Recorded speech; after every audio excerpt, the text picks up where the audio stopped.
Welcome, welcome. You're here at The Fiction Wizard. Today we present to you, Augusta Longbottom walked into Hogwarts with a Wizengamot summons, and named Dumbledore on the spot. Like and subscribe if you want more awesome stories. Sit back, relax, and enjoy. Chapter 1, The Summons. The letter arrived on a Tuesday.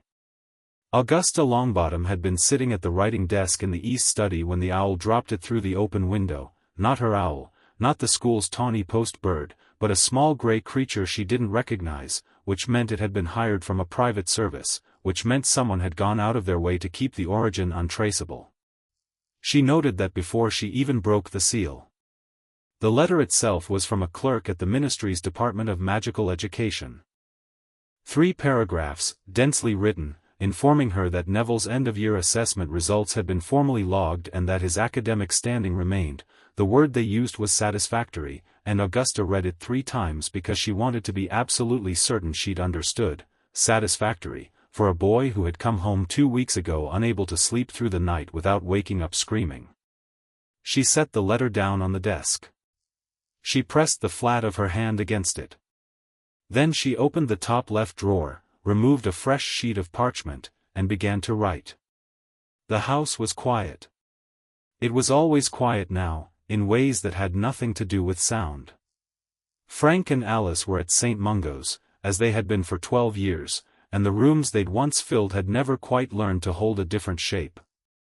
Augusta had grown used to that kind of quiet. She'd built herself inside it, arranged her spine to fit around it, and carried on, because that was what you did, because there was Neville, and Neville needed someone who could stand upright. But tonight the quiet felt less like grief and more like evidence. She finished the first letter and started the second. By the time the clock in the hall struck 10, she had written to Griselda Marchbanks, to Tiberius Ogden, and to Amelia Bones. She had not yet written to Dumbledore. That letter would come last, and it would not be a letter so much as a notification. She pulled Neville's school reports from the locked cabinet behind the desk. She had kept every one, not out of sentimentality, but because Augusta Longbottom had spent 37 years on the Wizengamot and she understood, in a way that most witches her age had either forgotten or never learned, that paper was the only thing that didn't lie. People lied. Memory lied. Institutions lied most fluently of all. But paper, properly kept, was permanent. She spread the reports across the desk and began reading them in order, which she had never actually done before. She'd read each one as it arrived, filed it, moved on. Reading them in sequence was different. Reading them in sequence was like watching something happen in slow motion. First year, Neville shows potential but struggles with confidence. Has demonstrated a particular aptitude in herbology. Requires additional support in potions. Professor Snape notes that Longbottom's performance in class is consistently below standard. Signed by McGonagall. Augusta had noted the potions comment at the time and assumed it was a temporary difficulty, the kind every student encountered. Second year, Longbottom continues to underperform relative to his year group in most subjects. His herbology marks remain strong. He has shown some improvement in defense against the dark arts under Professor Lockhart's guidance, though this has not translated across other subjects. Signed by McGonagall. Augusta read the bit about Lockhart twice and set the paper aside. She went back to the first-year report. Then the second. Then she pulled out the intake assessment form that Hogwarts sent to every family when a student was accepted, the standard 1, 2 pages, listing the subjects offered, the materials required, the standard expectations. She had filled this in herself, because Neville had been nervous about the paperwork and she'd sat beside him and done it together with him, writing in his answers while he told her what to say. She found what she was looking for on page 2. The section titled Student Learning Support offered 3 options: Standard, Enhanced, and Specialist. She had ticked Enhanced, which was the appropriate designation for a student with any documented magical or emotional history that might affect learning. She had noted Frank and Alice. She had noted Neville's late magical manifestation. She had written, in her careful, angular hand, that Neville would benefit from patient instructional support and early confidence-building measures. The intake form had been signed and returned. She had the confirmation receipt, dated July 1991, stamped with the Hogwarts crest. She looked through both reports again. There was no mention of any enhanced support provision. There was no mention of any confidence-building initiative. There was, in Professor Snape's first-year assessment, a sentence she had not focused on before because she had read it in isolation: Longbottom's performance is a consistent source of disruption to the class through his incompetence. She read it again now. Then she read it a third time, slowly, the way you read something when you're making sure you're allowed to be as angry as you're becoming. She was allowed. She got up from the desk, walked to the window, and stood there for a moment looking out at the garden. The roses needed cutting. She had been meaning to do it for a week. In the reflected glass she could see the desk behind her, the spread of papers, the two reports side by side. Then she went back to the desk and pulled out a fresh sheet of parchment. This one was heavier stock, cream-colored, watermarked, the kind reserved for official Wizengamot correspondence. She had perhaps 40 sheets of it left in the house, and she wrote on it rarely, because the weight of it was not metaphorical. When you put your name on this parchment, you were not writing a letter. You were initiating a legal instrument. She wrote for a long time. The clock struck 11, then midnight. Somewhere in the house, a door creaked. Neville's room, the sound of him moving around, the particular restless shuffle of a boy who woke in the night and didn't want anyone to know. Augusta heard it and kept writing. She would deal with everything else in the morning. Amelia Bones came for breakfast. She was a compact, efficient woman who wore her monocle like other people wore their opinions, always present, slightly intimidating, entirely functional. She and Augusta had been at Hogwarts together 4 decades ago and had maintained the kind of friendship that didn't require warmth to be real. They trusted each other the way you trusted a well-made door, not because it was beautiful, but because it had never once failed to open. She sat across the kitchen table from Augusta, read through the documents in the order Augusta had arranged them, and didn't say anything until she reached the intake form and its filed confirmation. The enhanced provision was never actioned, she said. Not a question. No. Amelia turned the page. She read the Snape assessment. Her expression did not change, but she removed her monocle, cleaned it, and replaced it with slightly more deliberation than usual. How long have you had these? The reports, 2 years. I reviewed them in sequence for the first time last night. And the intake form? Since 1991. I keep everything. Amelia set the papers down and picked up her tea. Albus will say it was an administrative oversight. He's welcome to say that. Augusta, I'm not asking your opinion on my chances, Augusta said. I'm informing you that I've already drafted the summons and I'd like you to review the language before I file it. Amelia looked at her for a long moment.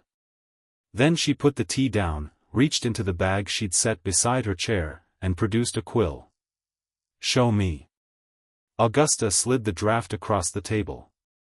The formal summons was 6 pages, which was longer than most, and Amelia read it the way she read everything, completely, without expression, only the small horizontal movement of her eyes betraying that she was reading at all rather than simply staring. When she finished, she made 3 notations in the margins and handed it back. The 3rd paragraph cites Section 14 of the Educational Oversight Act, she said. You want Section 14 and Section 22. 22 gives you the right to compel production of internal staff records, which you'll need if you want Snape's teaching evaluations. Done. Augusta made the correction without looking up. What else? Page 4. You've named Dumbledore as sole respondent. You may want to add the Board of Governors as secondary respondents. It gives you more room to maneuver if Dumbledore tries to redirect liability. I've thought about that. If I add the board now, the hearing becomes about institutional governance and Lucius Malfoy starts submitting briefs. I want this to stay focused. Amelia considered this. Fair point. Leave it. She stood, smoothed her robes, and picked up the last page of the summons again. You're serving this personally? I'm walking it in. To Hogwarts. To Dumbledore's office, yes. With witnesses. Amelia set the page down carefully. That's not standard procedure. No, Augusta agreed. It isn't. There was a short silence. Outside the kitchen window, the morning was overcast, the kind of heavy gray sky that couldn't decide whether it wanted to rain. A garden gnome was sitting on the top of the stone wall, watching them both with the blank, untroubled expression of a creature entirely uninterested in Wizengamot procedure. Who are your witnesses? Amelia asked. Griselda Marchbanks will meet me at the gates. I'd like you to be the second. Amelia Bones picked up her bag, looked at Augusta, and said, What time? Neville was in the garden when Augusta found him, which was where he usually was in the mornings. He had a particular spot near the back wall where a rambling rose had overgrown itself into something more architectural than botanical, and he sat in the sheltered pocket it made with a book open on his lap and the look of someone who had come outside specifically to be difficult to find. Augusta had always found him anyway.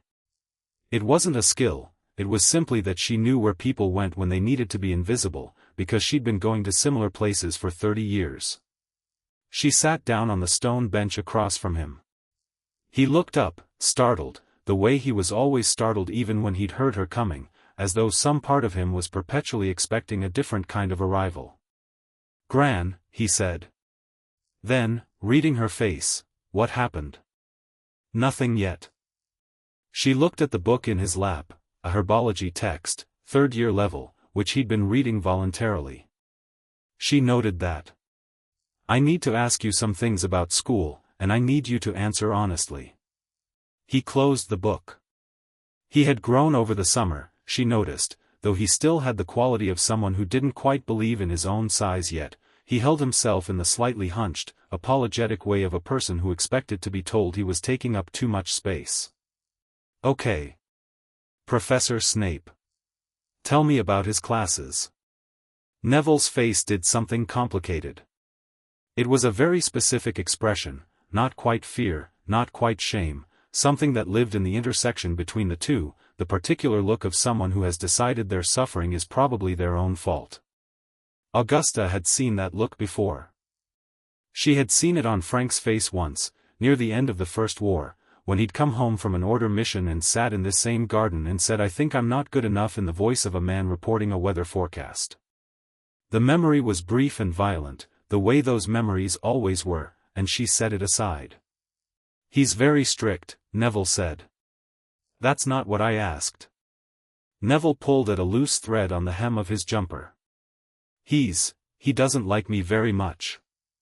I think. He glanced up. I mean, I'm really not great at potions, Gran.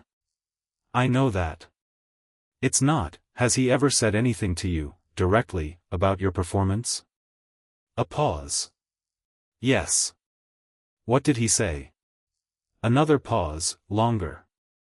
Augusta waited. She was very good at waiting. Mostly, Neville said carefully, he says I'm a danger to everyone around me. In class, I mean. Because sometimes things go wrong with my cauldron. He said a few times that he doesn't know why I was sorted into any house at all instead of just being sent home. He said it lightly, in the practiced tone of someone who has said a thing so many times to himself in private that the public saying of it has worn smooth, all the sharp edges rounded off. But he probably just means it as, like, motivation. I think. He does not mean it as motivation, Augusta said. Neville looked at her. Something shifted in his face, not relief, exactly, because relief implied you'd been hoping for something, and he hadn't let himself hope.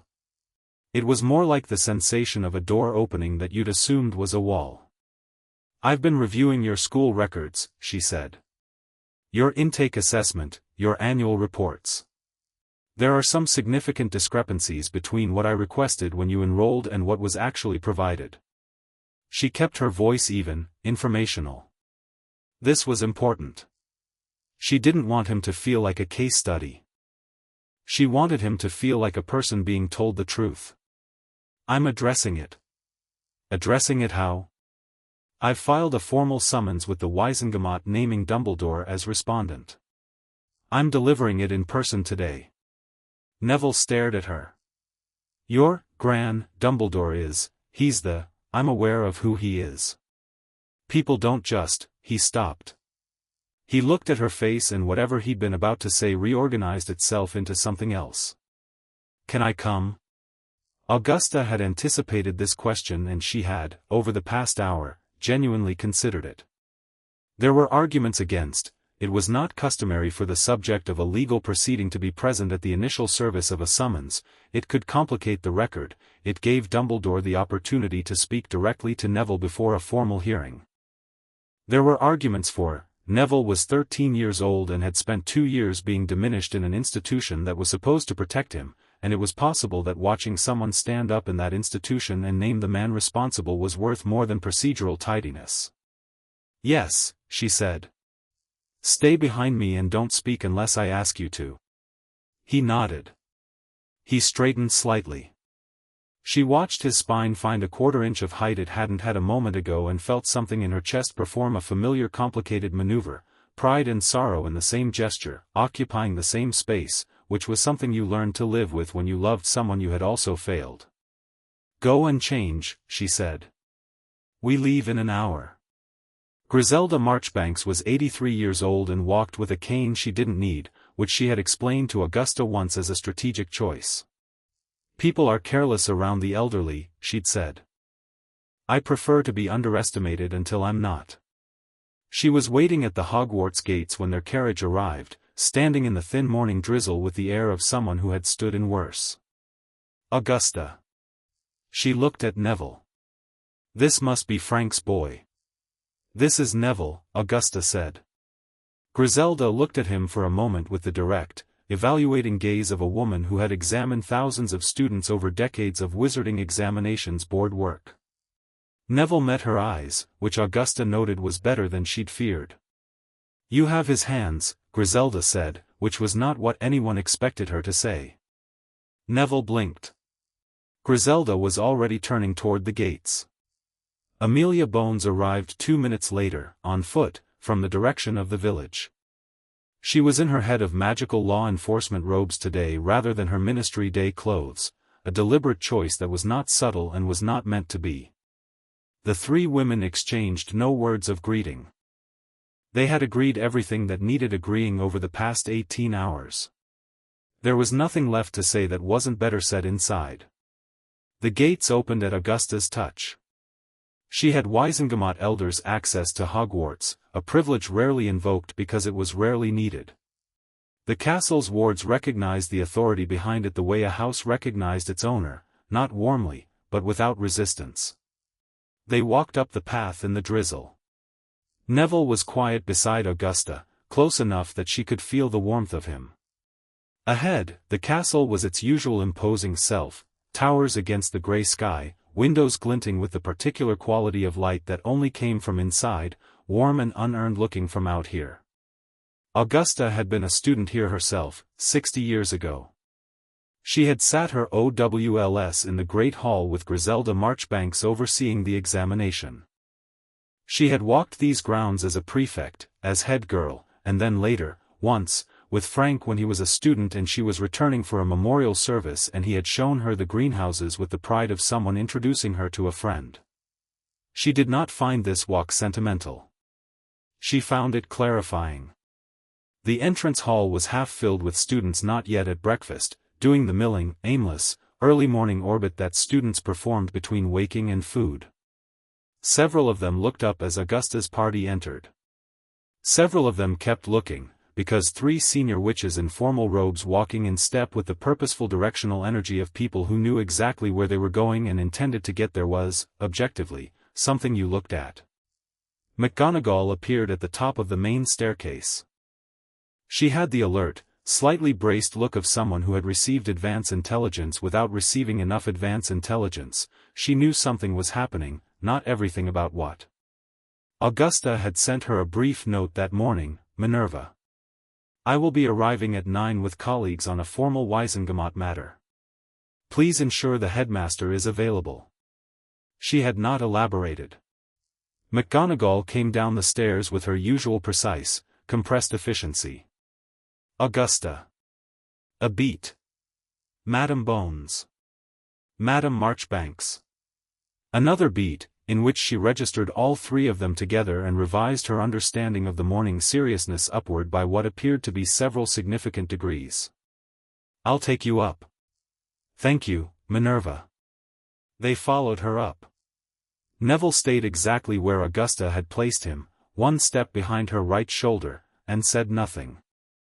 Several students on the staircases pressed themselves to the walls to let the group pass, which was partly courtesy and partly the animal instinct that people have in the presence of authority moving with purpose. A group of Gryffindor second years, heading down to breakfast, parted like water. Augusta saw one girl elbow another and whisper something. It didn't matter. The headmaster's office was at the top of a spiral staircase behind a gargoyle, which stepped aside before McGonagall said the password, which was itself a form of acknowledgement. The office beyond was large and circular and full of the accumulated paraphernalia of a very long tenure, portraits, instruments, the sleeping silver smoke of the pensive cabinet, and Albus Dumbledore standing in the middle of it wearing robes the color of a summer twilight and the expression of a man who had been expecting something and was reassessing exactly how much something it was. He was old, older than Griselda, older than the portraits of previous headmasters that watched from their frames with varying degrees of alertness. His silver hair was long, his half-moon spectacles perched at the end of a nose that had clearly been broken at least once. He looked, as he almost always looked, precisely like what he was, a man of great intelligence, great warmth, and the absolute unshakable conviction that he was the most important person in any room he entered. The conviction was not arrogance, exactly. It was more like gravity, something he didn't generate consciously, just naturally exerted. Augusta, he said, and his voice was warm, unhurried, the voice of someone with time on his side. What a pleasant surprise. And Amelia, Griselda, it's been too long. He looked at Neville, briefly, with a smile that was entirely genuine and entirely meant to signal I see you and I am not concerned. And young Neville. How are you enjoying the summer? Augusta set the summons on his desk. She did not hand it to him. She placed it on the desk in front of him, the formal Wizengamot parchment, 6 pages, her seal on every page, with the same deliberate care she had used writing it, which was the care of a person who wanted to be absolutely certain nothing would be misread. Albus Dumbledore, she said, you are hereby formally summoned to appear before a hearing of the Wizengamot on the matter of documented negligence in the educational provision for and general duty of care toward Neville Franklin Longbottom, minor, enrolled student of Hogwarts School of Witchcraft and Wizardry, under your care as headmaster since September 1991. She kept her voice level and clear. This summons is served in the presence of Griselda Marchbanks, senior Wizengamot member and former chair of the Wizarding Examinations Board, and Amelia Bones, head of magical law enforcement, both acting as witnesses to service. The hearing is scheduled for the 24th of August. You are directed to preserve all records pertaining to the above-named student. The portraits on the walls stirred. 3 of them sat up outright. Phineas Nigellus, in the small portrait near the window, made a soft sound that might have been a laugh. Dumbledore looked down at the parchment on his desk. He looked at it for a long moment, not reading it, because he'd absorbed the content while she was speaking, she could tell. Just looking at it. A muscle in his jaw shifted. His expression did not perform alarm or offense, or the blustering defensive surprise that a smaller man might have offered. He looked, if anything, at the summons with something that resembled recognition, as though somewhere in the long accumulation of his choices he had always known this particular bill would eventually arrive, and had simply not known from which direction. Augusta, he said at last. The summons has been served, she said. We have witnesses. Everything said in this room from this point constitutes part of the formal record, which Amelia is noting. She nodded to Amelia, who had indeed produced a quick quotes quill that was transcribing without prompting. If you have a statement to make it now. Otherwise, we'll see you on the 24th. He looked at Neville then. Really looked at him, in a way that Augusta watched carefully, because Dumbledore's eyes were not negligent things. They were instruments. The way he looked at Neville was the way someone looked at a variable they were recalculating. There was no malice in it, which was, in some ways, the most troubling part. Neville, he said, in the same warm voice. I want you to know that whatever concerns your grandmother has are being taken very seriously. The concerns are mine, Augusta said, and her voice came out flat and absolute, the way a gate comes down. Not a vehicle for your reassurance of my grandson. Do you have a formal statement? A pause. The room was entirely still except for the scratch of Amelia's quill. Somewhere outside, a bird called twice and fell silent. I will respond formally through council, Dumbledore said. Then we're done here.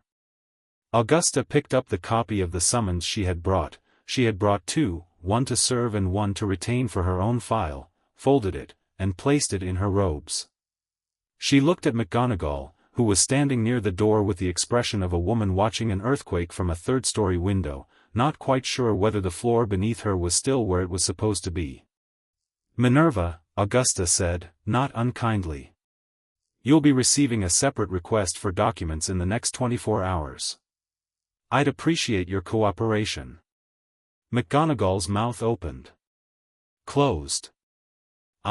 Yes, Augusta. Of course. Augusta turned and walked to the door. Behind her, she heard Neville's footsteps follow, unhesitating. She heard the scratch of Amelia's quill being capped. She heard Griselda's cane on the stone floor, brisk and unhurried. She did not hear Dumbledore say anything else.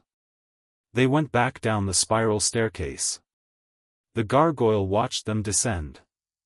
On the second-floor landing, a cluster of students, third years, Augusta estimated, in the mixed dress of various houses, were gathered near a window looking out at something, and one of them turned as the group passed and nudged another, and they all turned, and Augusta walked through there staring with the absolute stillness of someone to whom being looked at has never felt like anything at all. On the front steps, in the thin drizzle, Griselda said, well. That was cleanly done. Yes, said Amelia, and she was already writing something in a small notebook, not looking up. Augusta looked back at the castle. The doors were still open. Inside the entrance hall, students had clustered near the bottom of the main staircase, the way they always did when something notable happened, drawn by the collective pull of something occurred and no one told us what, which was, she supposed, the universal constant of being young and at school. She felt Neville beside her. She looked at him. His face was, she searched for the word. Unguarded. That was it. As though whatever he'd been bracing for since he came home 2 weeks ago, whatever low-grade constant tension had been holding his features in that careful studied neutrality, had been interrupted and not yet replaced.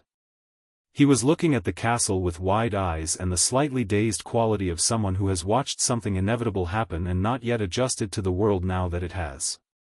You really just did that, he said. Yes. To Dumbledore. To Dumbledore, she confirmed. He was quiet for a moment. Then, he didn't, he seemed very calm. He's a man who controls rooms through presence. That's his first and strongest tool. She started down the path toward the gates. It doesn't work when the other person walked in having already decided how the scene ends. Neville walked beside her, a little faster than usual to keep up with her pace, the way he sometimes did when he was thinking hard. What happens now? Now, Augusta said, we build the case.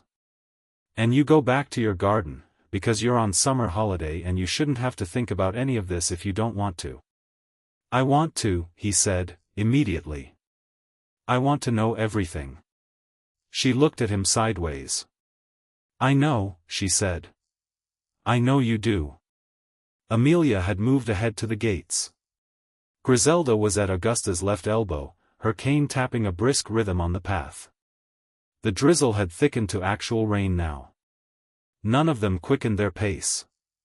"He'll fight it," Amelia said, conversationally, to no one in particular. "He has friends in every corridor of the ministry. He'll claim oversight failures, administrative gaps. He'll have Fudge calling it a misunderstanding by Thursday." "Yes," Augusta said. "He might even be right about some of it. Not all of this will stick." "Some of it doesn't need to stick," Augusta said. "Some of it just needs to be said. Out loud, on the record, in a room where the people responsible can't manage who hears it." Griselda made a sound beside her, something between agreement and amusement. "You always did understand how institutions break," she said. "Not from outside. From one specific word in the wrong specific place. I learned from watching them hold together," Augusta said. "Same principle in reverse." They passed through the gates. The iron closed behind them with a sound like finality. Neville looked back once, at the castle on the hill, with the rain coming down over it and the windows lit from within. He didn't say anything else. But his shoulders, Augusta noticed, were sitting differently than they had been when they arrived, not high and drawn in, the habitual armor of a boy who expected the space he stood in to belong to someone else. Straighter. Looser. Like something had been put down, or like the beginning of something being put down, which was not the same thing but was, she knew, how it always started. She did not say anything to him about it. She would not name it and risk it becoming self-conscious, fragile. She would let it sit. There would be time. That evening, Augusta sat back at the writing desk in the East Study and drafted the formal document request to McGonagall. She listed, in precise numbered order, every document she required: Neville's full academic file from first and second year, all staff evaluations of Longbottom, N. the original intake assessment and all responses to it, the Sorting Hat's formal placement notes, which were sealed by tradition but subject to Wizengamot override, all records of any disciplinary incidents, and specifically, all potions class evaluations authored by Severus Snape. She wrote the document request clearly and sent it with her own owl, not a hired bird, not a neutral carrier, but her own owl, because she wanted Minerva McGonagall to know exactly who was asking and that the asking was personal as well as procedural. Then she sat in the quiet and let herself feel, briefly, what she had been keeping behind the procedural framework all day. There was anger. Of course there was anger. She had been angry since midnight. But anger was a fuel, and she had always understood that it was useful exactly in proportion to how well you managed it, and she had been managing hers for 12 years, since she had stood in St. Mungo's and understood that Frank and Alice were not coming home. Since she had taken Neville into this house at 15 months old and understood that she was all he had, and that she was, in all likelihood, not enough, and that not being enough was not an option. She had not been enough, in some ways. She could sit with that now. She had been too hard, too distant, too quick to measure him against a version of his father that existed mainly in her memory. She had grieved Frank through Neville's childhood, which was the most insidious possible way to grieve, quiet and constant and aimed, inadvertently, at the person still living. But there were things that had not been her failures.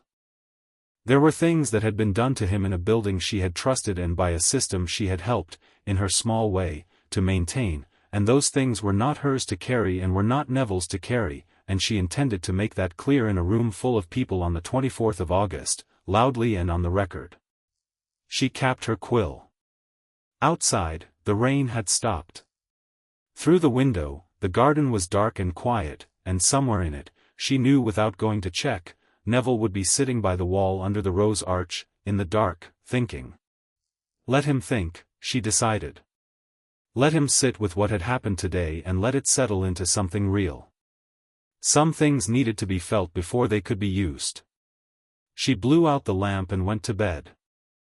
Chapter 2, The document request arrived on McGonagall's desk at 7 in the morning, which meant Augusta had sent it the previous night, which meant she had gone home, served the most significant legal summons in recent Hogwarts history, and then sat down and written 6 pages of precise, numbered document requests without pausing to sleep. Minerva McGonagall read it twice at her breakfast table in her private quarters, the tea cooling beside her, and thought, not for the first time, and with a complicated mixture of admiration and dread, that Augusta Longbottom was perhaps the most formidable woman she had ever met, and that she herself had spent 30 years choosing not to notice it. She was still sitting with the letter when the knock came at her door. She already knew who it would be. Dumbledore was in his summer robes, the silver-blue ones, and he was carrying 2 cups of tea, which was the gesture of a man who wanted to signal that this was a conversation, not a directive. He set 1 cup in front of her and sat in the chair across the table as though they were simply having their usual morning chat, as though the previous day had not occurred, or had occurred in some minor key she might have imagined. "I've seen the document request," Minerva said, before he could begin. "Yes." He wrapped his hands around his own cup. "I imagine you have. She's asking for Severus's teaching evaluations." "She is. Albus." She set the letter down. "I've read his assessments of Longbottom. I've read all of them. If those go into a Wizengamot hearing, then they'll go into a Wizengamot hearing," Dumbledore said, and his voice was calm in the way that deep water was calm, the kind of calm that was less about stillness and more about depth. "Severus has his methods. They're not always," a pause, "conventional. What he wrote about that boy," Minerva said, "is not unconventional, Albus. It is cruel." Silence. Outside her window, the sky was pale and early, the lake flat in the morning light. "I will speak with Severus," Dumbledore said. "Before or after his evaluations become part of a formal Wizengamot record?" He looked at her. The look was warm. It was also, Minerva had come to understand over 40 years, a means of not answering the question she'd actually asked. "What will you do about Augusta's request?" "Comply with it," she said. Fully and promptly. A breath. "Minerva, Section 22 gives her the right to compel production. If I obstruct, I become a secondary respondent." She picked up her tea. "I'm not protecting institutional reputation at the cost of my own, Albus." And frankly, she stopped. "Go on." She looked at him. She had known this man for 4 decades. She had watched him do extraordinary things, brilliant, brave, genuinely selfless things, and she had also watched him, in the long spaces between the extraordinary, make smaller decisions that she had told herself were necessary and strategic and beyond her own capacity to fully evaluate. It was remarkable, she thought now, how long you could tell yourself that a thing was beyond your capacity to evaluate if you were committed enough to not evaluating it. "The boy deserved better," she said. "From all of us." Dumbledore looked at his tea. Just for a moment, something moved across his face, not guilt, exactly, because guilt implied surprise, and she did not think he was surprised. Something older than guilt. Something that knew. Then he stood, straightened his robes, and said, "I'll see you at the staff meeting," and left. Minerva sat alone with her cold tea and the document request and the particular, clean feeling of a decision being made. She began compiling the files before breakfast was over. The files arrived at Augusta's house by mid-afternoon, 3 separate folders delivered by Hogwarts Owl, each sealed with McGonagall's personal mark rather than the institutional crest, which was, Augusta recognized, Minerva saying something without saying it. She had sent her own files, not routed them through the school's official channels. That distinction mattered. Augusta set the folders on the dining table and called for Neville. He came downstairs in his gardening clothes, dirt on his hands, a smudge of something green across his left forearm, and stopped at the table's edge, looking at the folders with the cautious expression of someone who was trying not to want something too much in case it was taken away. Is that from school? McGonagall compiled your full academic file. Sit down." He sat. Augusta opened the first folder. She had decided, over the course of the morning, to do this with him rather than to him. He was 13. In 2 years he'd be sitting his OWLS. In 4 years he'd be of age. She had spent his childhood making decisions around him and informing him of the results, which was necessary when a child was 3 and reasonable when a child was 8, and had become, somewhere in the years since, a habit that she could now clearly see had contributed to his fundamental uncertainty about his own agency. He was going to learn today that systems had failed him. She was not also going to fail him by learning it alone.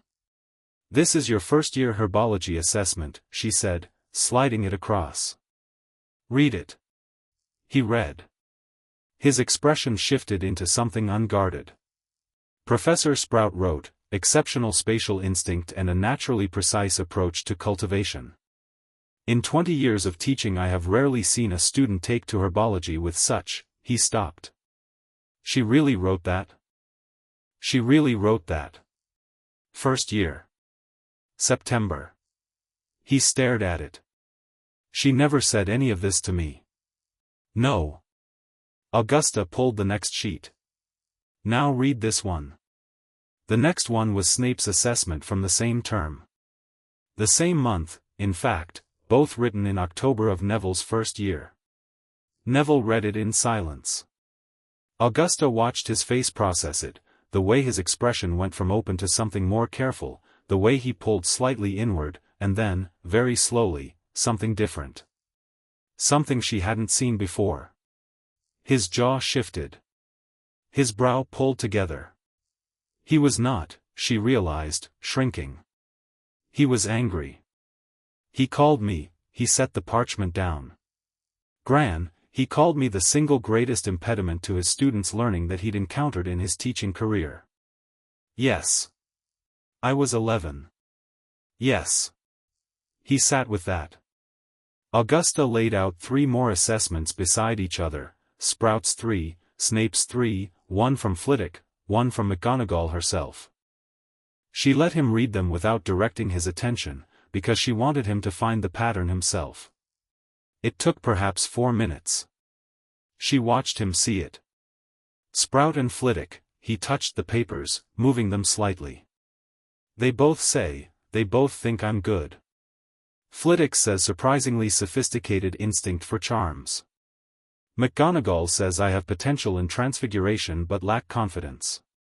But Snape," he picked up the 3 Snape assessments and held them in a row.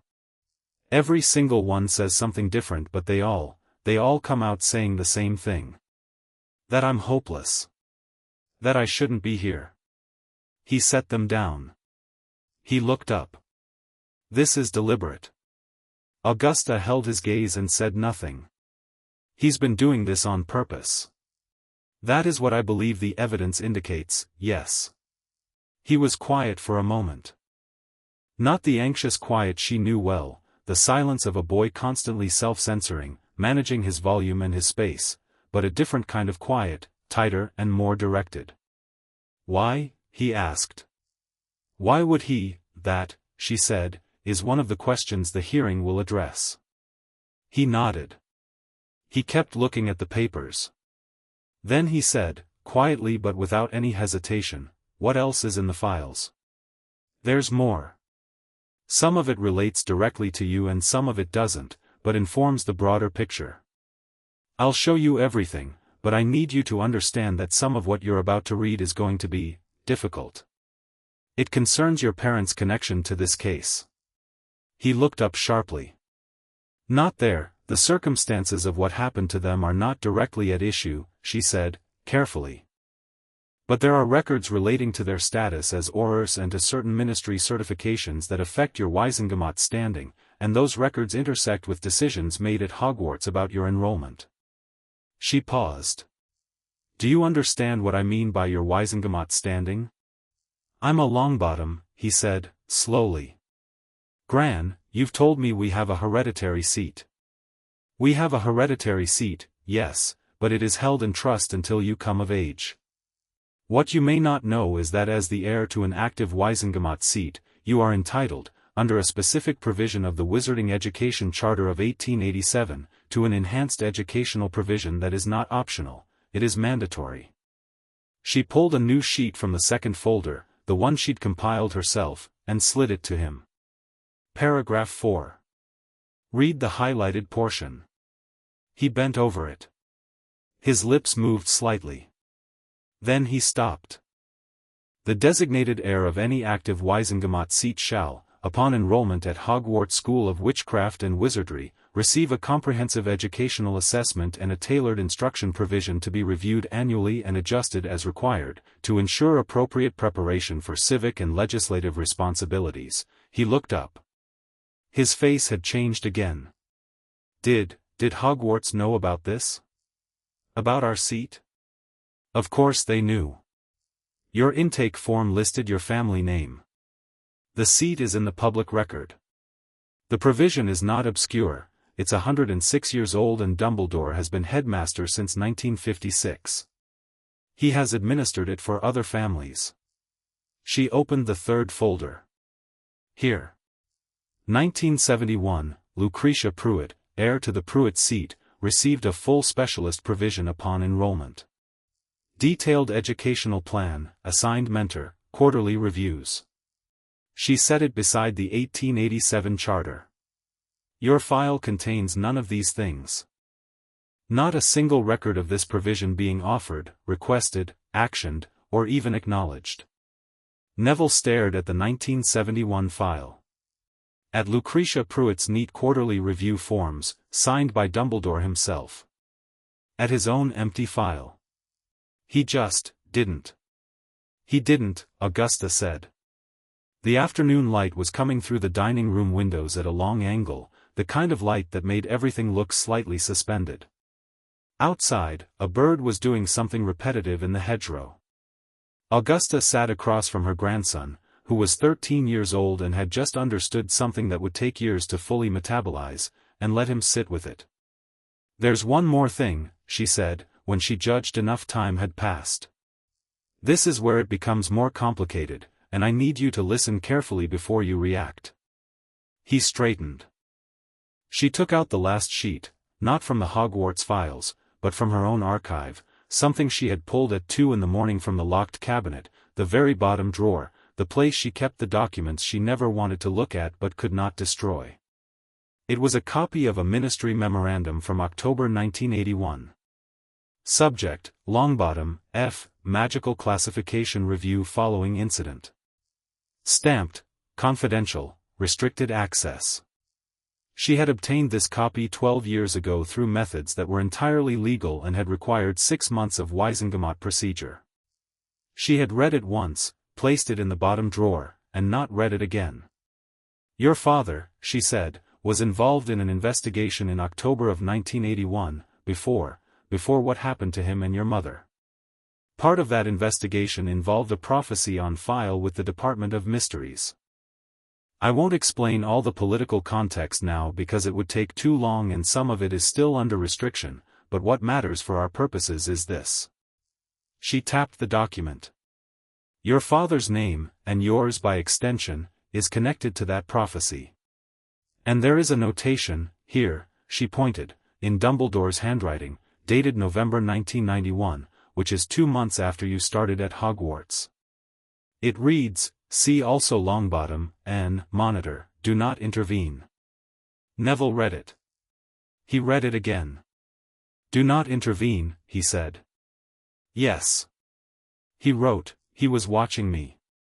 He was watching me and he wrote do not intervene. That's what the document says. He put both hands flat on the table. He was breathing carefully, the way someone breathed when they were keeping something under control that wanted very badly to not be controlled.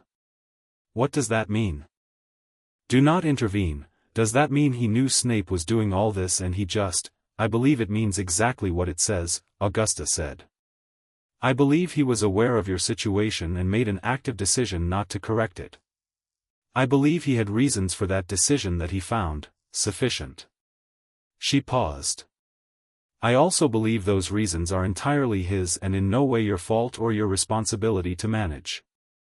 Neville sat back in his chair. He looked at the ceiling for a moment. Then he looked at her. Does Harry know about the prophecy? Augusta had not expected that question, which was rare enough to be notable. She studied him. What makes you ask that? Because there's always, he stopped and seemed to sort through something. At school. There's always this thing around Harry where the teachers treat him differently. Where Dumbledore, you can feel it, even when you're not paying attention to it. Like Harry is the point of everything and everything else is just, around him. He looked at the document again. If there's a prophecy and Dad was involved, and Harry, he stopped. Never mind. That's probably too much. It is more than this hearing needs to address, she said. For now. The for now landed between them with a particular weight. Neville heard it. He looked at her with the eyes of a boy who was, very rapidly, rearranging his understanding of his own history, and she thought again that she had underestimated him, not this year, not recently, but all along. She had looked at his anxiety and seen only the anxiety, when what she should have seen was a child under sustained pressure holding himself together with the materials available, which were insufficient and not his fault. I want to come to the hearing, he said. Not just be there, I want to be a part of it. You're 13. I know what I am. He said it without aggression, without apology. I want to be there. She looked at him for a long moment. We'll discuss it, she said, which was not no. Severus Snape received his notification the following morning, a separate, individual document request from Amelia Bones, routed through the Department of Magical Law Enforcement rather than through the Hogwarts chain of command, which made it non-optional in a way that a Hogwarts internal memo was not. He read it in his dungeons with the complete stillness of a man who had been expecting something precisely like this for a very long time. He folded the parchment once, placed it on his desk, and went to find Dumbledore. The meeting between them was brief. Snape had a facility for brevity when he chose it, which most people who dealt with his prolixity in other contexts found surprising. He stood in the headmaster's office and said, in the flat, controlled voice he reserved for his most private dealings, "She has the assessments." "I know. All of them. I know, Severus. If this goes to a formal hearing, those assessments will be read aloud." He paused. "I need to know whether you'll provide cover." Dumbledore looked at him with an expression that Snape had learned, over 15 years, to decode accurately even when others couldn't. This particular expression meant "I cannot give you what you're asking for," and was trying to find a form in which to say so. "Your role here is more important than any hearing," Dumbledore said carefully. "Your work for the Order is entirely separate from the question of whether you'll stand behind my pedagogical choices in front of the Wizengamot," Snape said, and his voice was light and very cold. "These are different things, Headmaster." "Yes," Dumbledore said. "They are." Snape studied him for a moment. "You're going to let me be the liability." "I'm going to let the hearings proceed as they must," Dumbledore said. "And I'm going to trust that you understand why certain things are, as they are."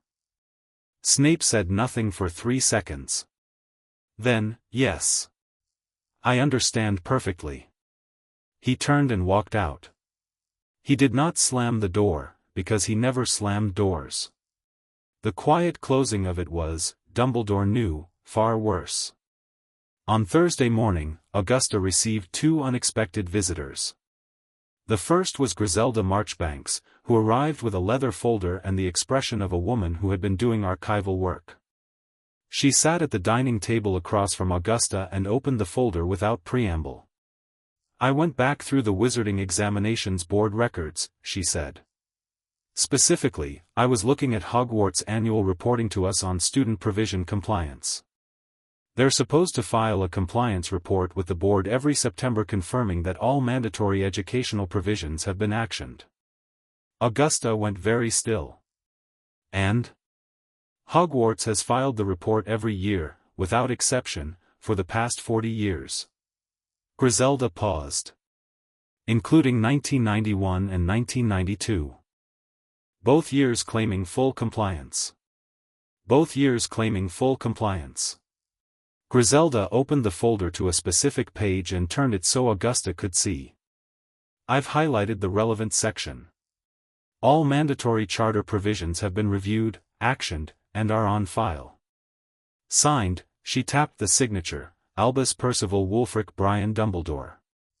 Augusta looked at the signature. It was familiar. She had seen it on Order of Merlin citations and ministry correspondence and the bottom of letters that arrived at St. Mungo's over the years, warm notes inquiring after Frank and Alice. She had always read those notes as genuine, because the warmth in them was genuine. Dumbledore's warmth was never performed. It was a real thing that coexisted, apparently without irony, with these other things. With signatures on compliance reports attesting to provisions never made. With notations in ministry files, do not intervene. She had spent most of the past 3 days trying to decide what she believed about Dumbledore's motivations, because motivations mattered, not for the legal case, where they were largely irrelevant, but for her own understanding, because she was a woman who needed to understand things fully before she could be done with them. What she was landing on was this: she did not think he was cruel. She thought he was certain. He was certain about the war, about the shape the future needed to take, about which pieces on the board were most important and which could be, not sacrificed. He would never frame it as sacrifice, managed. He had decided, for whatever reason, that Neville Longbottom being managed rather than developed was the right decision. He had not considered, in any serious way, that Neville Longbottom was a child. Or he had considered it and found the consideration insufficient to change his decision. Which was worse? This is false filing, Augusta said. It is, Griselda said. Technically it's fraud upon the examinations board, which is a separate charge from the educational negligence. You can add it as a secondary count. I'm going to. I assumed. Griselda closed the folder and pushed it across. One more thing. I went back further. I looked at the history of mandatory provision compliance for Wizengamot heirs at Hogwarts over the past 30 years. She looked at Augusta steadily. Neville is the only case where the provision was not actioned. Every other heir, 6 of them, has a full file. Longbottom, N, is the only gap. The word only sat in the room like a stone.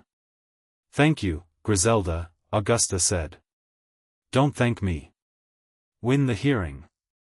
The second unexpected visitor arrived an hour later, and Augusta's housekeeper knocked to let her know before showing him in, which was unusual enough to be preparatory. He was 16 years old, tall and thin, with dark hair that never quite settled into any particular arrangement, and the eyes of someone who had been carrying something heavy for so long he'd forgotten what it felt like not to. He was wearing summer clothes, a slightly oversized jumper, jeans that were too long, and he looked, standing in Augusta's front hall, like someone who had operated somewhere they weren't entirely certain they'd be welcome. Mrs. Longbottom, said Harry Potter. Sorry to just, Neville sent me a letter. Augusta looked at him. Behind her, from the direction of the garden, she could hear the sound of Neville coming around the side of the house, moving faster than usual. Gran, Neville appeared at the hall doorway, slightly out of breath, dirt on his knees. I wrote to Harry. I hope that's okay. I didn't tell him everything, just that, I thought he should know there was a hearing happening. Augusta looked at Neville. She looked at Harry. Harry was watching her with the careful, non-flinching attention of a boy who had learned very early to read the rooms he entered for threat potential, and who was, she noticed, not afraid of her. Cautious, yes. Prepared to be sent away. But not afraid. Come in, she said. She took them both to the study. She did not offer tea, which would have been hospitality for its own sake, and what she wanted from this conversation was not comfort but clarity. She sat behind the desk. Neville took the chair by the window.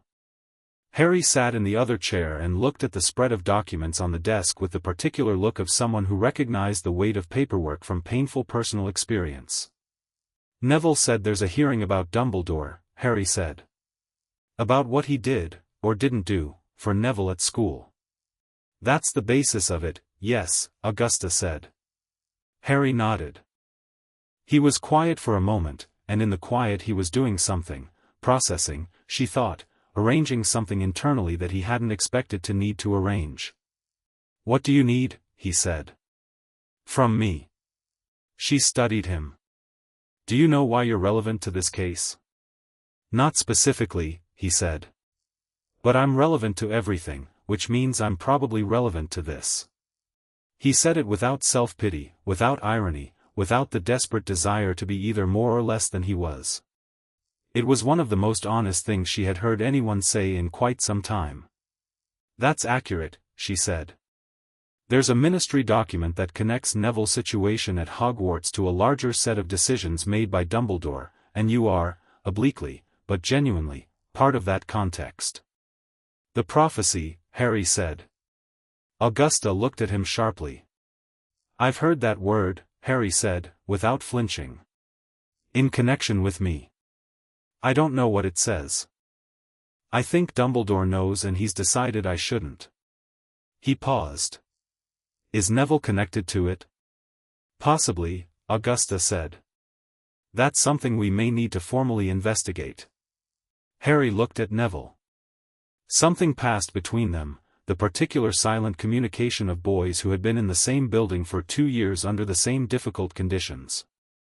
Not close friends, not strangers. Something more specific than either. "If you need me to testify," Harry said, "I will. About anything I actually know." "I may take you up on that," Augusta said. "In the meantime, I need to understand something." She leaned forward. "To your knowledge, has Dumbledore ever directly lied to you? Not omitted, not redirected, actively told you something false?" Harry thought about it seriously. She appreciated that he thought about it rather than answering immediately.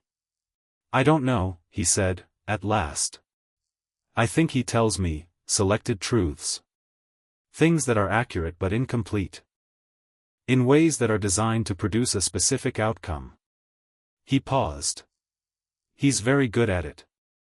"I know," she said. "He's had a great deal of practice."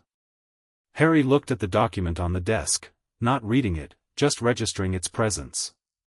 "Neville deserves better than what he's been getting," he said.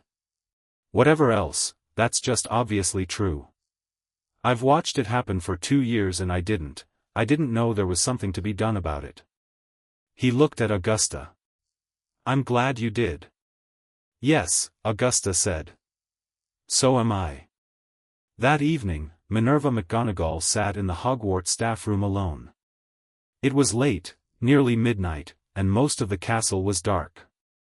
She had been sitting here for an hour with a glass of something she hadn't touched, looking at nothing in particular, doing the thing she normally refused to do, which was simply sitting with her own thoughts without turning them into a task. She thought about Neville Longbottom.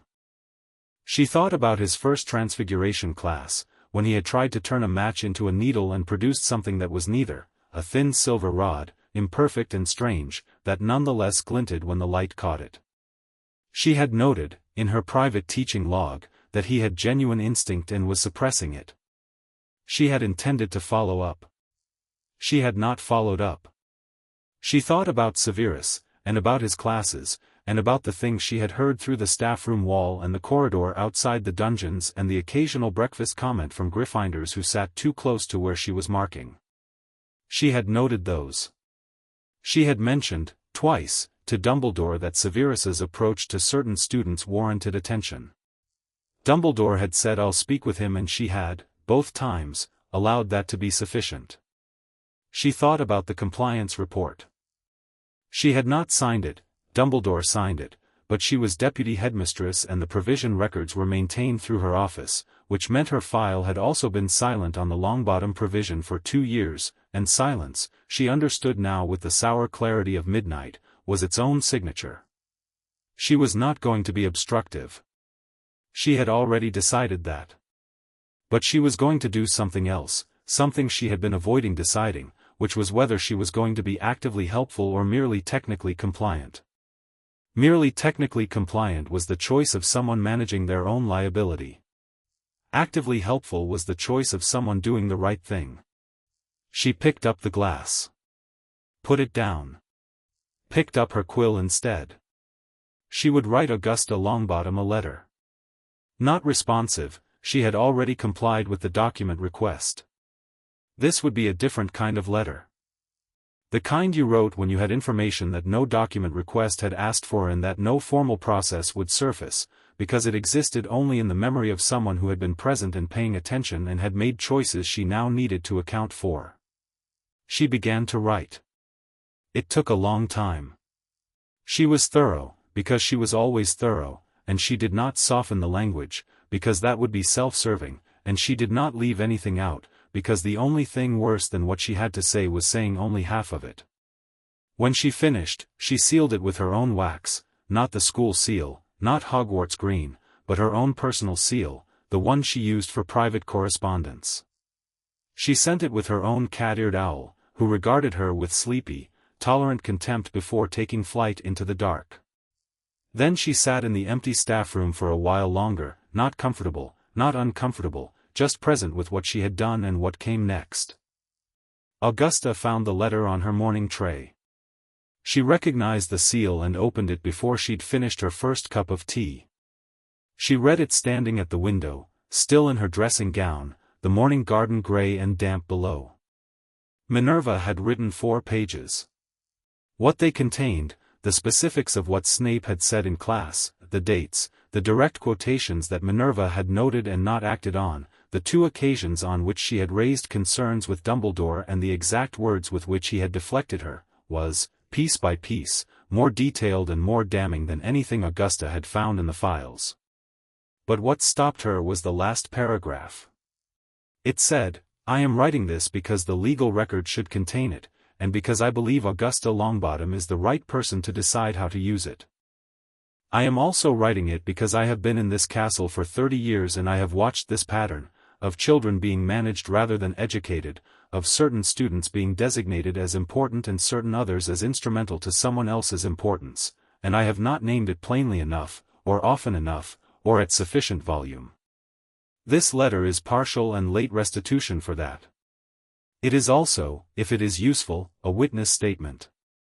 Augusta folded the letter. She held it for a moment. Then she walked to Neville's room and knocked. He answered quickly, which meant he'd been awake, which meant he'd been lying in bed thinking rather than sleeping. He opened the door in yesterday's clothes and looked at her with the clear, slightly tense alertness of a boy waiting for the next piece.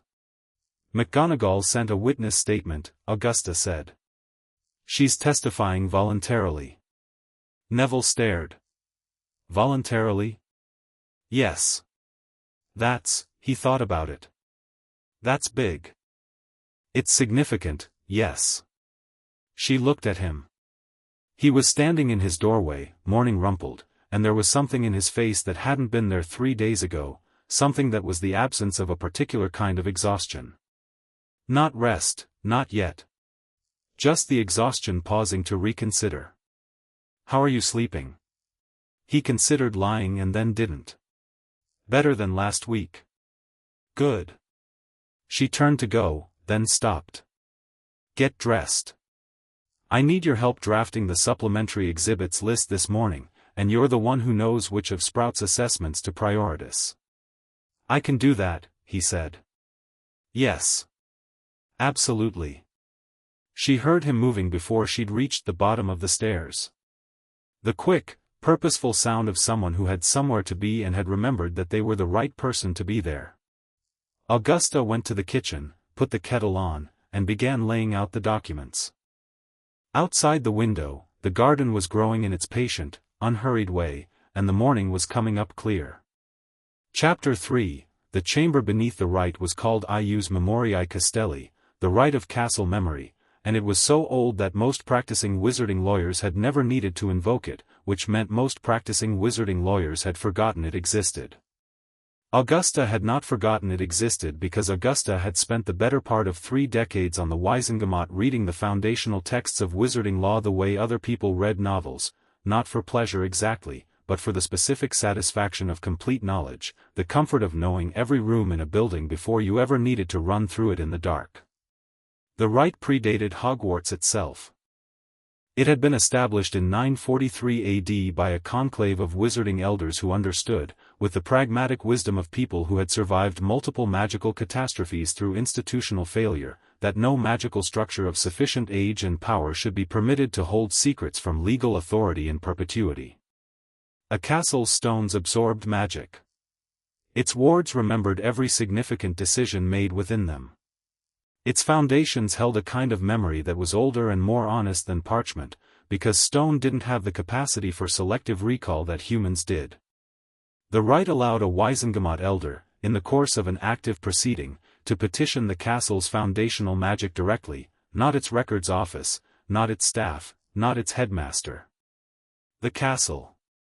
The actual magical intelligence woven into the building over 1,000 years of accumulated history. Augusta had spent 2 days preparing the petition. It was not a simple document. Invoking ius memoriae castelli required a formal statement of proceeding, a specific enumeration of the information sought, and a blood seal from the petitioning elder, the last of which was an old requirement that the modern Wizengamot had debated removing several times and had never quite gotten around to, which Augusta was now profoundly grateful for because it meant Dumbledore could not send a proxy. He could not manage this one. You couldn't charm a castle the way you charmed a committee. She sent notification to Dumbledore's council on a Monday and received, within 6 hours, a response from one Cornelius Fitzwilliam of Fitzwilliam, Bode and Associates, which was the most expensive magical law firm in Britain and which suggested that Dumbledore had spent the weekend making significant financial decisions about his defense. The response stated that the headmaster objected to the invocation of ius memoriae castelli on the grounds that it constituted an unprecedented intrusion into the operational independence of a private educational institution. Augusta wrote back 4 sentences. The first noted that Hogwarts was not a private institution but a semi-public one, receiving ministry funding and operating under Wizengamot charter. The second noted that the right being invoked predated the concept of institutional independence in wizarding law by approximately 4 centuries.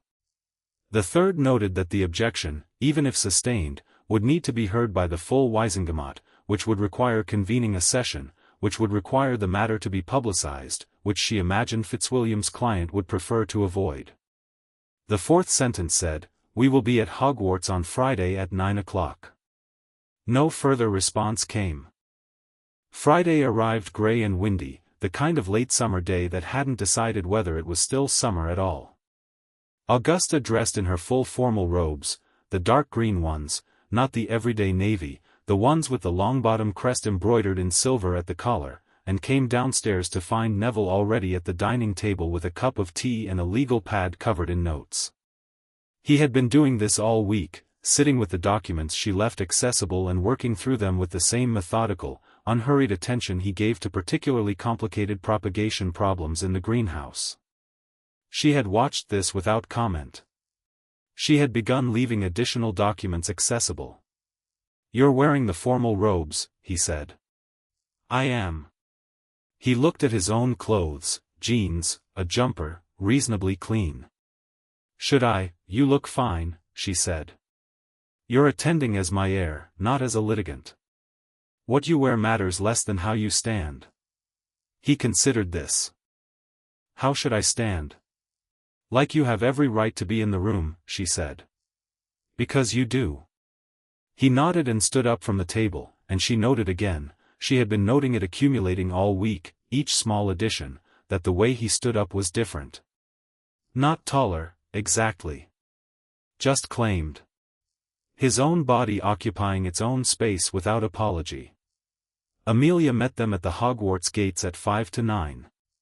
She had brought a junior auror, a quiet, broad-shouldered witch named Dawlish who was there not for protection but for additional witnessing, because a ius memoriae invocation had not been performed in living memory and Amelia wanted every procedural step documented in triplicate. Dawlish had the alert, slightly overwhelmed expression of someone who had expected their Monday to be routine and was revising that expectation upward with every passing minute. McGonagall was waiting at the castle doors. She was in her formal robes too, Augusta noticed, which was a statement of its own.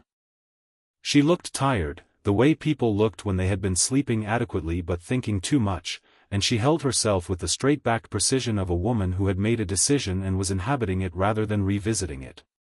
"The headmaster will not be present," she said. "I know," Augusta said. "He's not invited.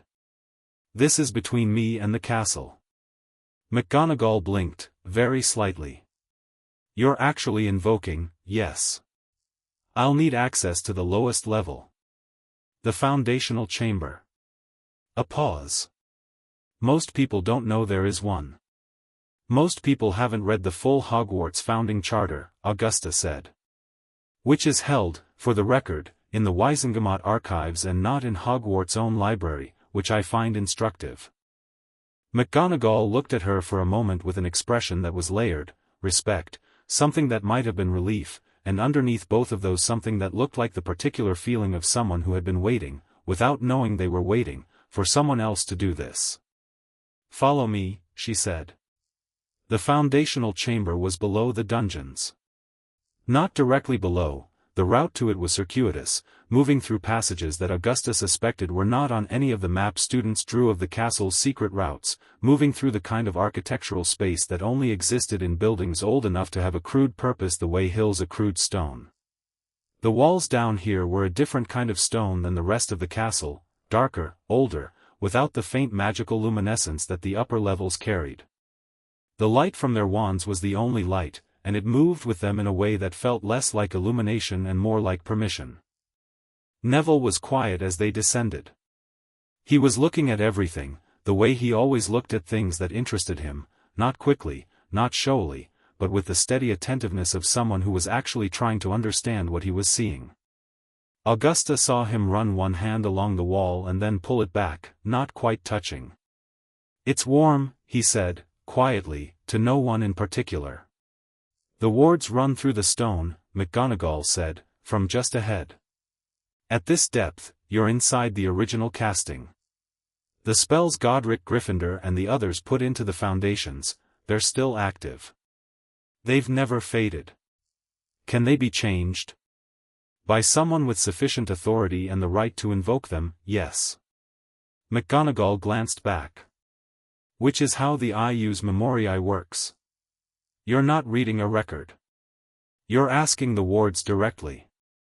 The passage opened into a chamber that was roughly circular, low-ceilinged, and completely bare except for 4 stone pillars at its cardinal points and, in the center, a flat stone floor inlaid with a circular pattern Augusta recognized as the original Hogwarts ward schema, the foundational glyph array, drawn in materials that had long since lost their individual identity and become simply part of the stone.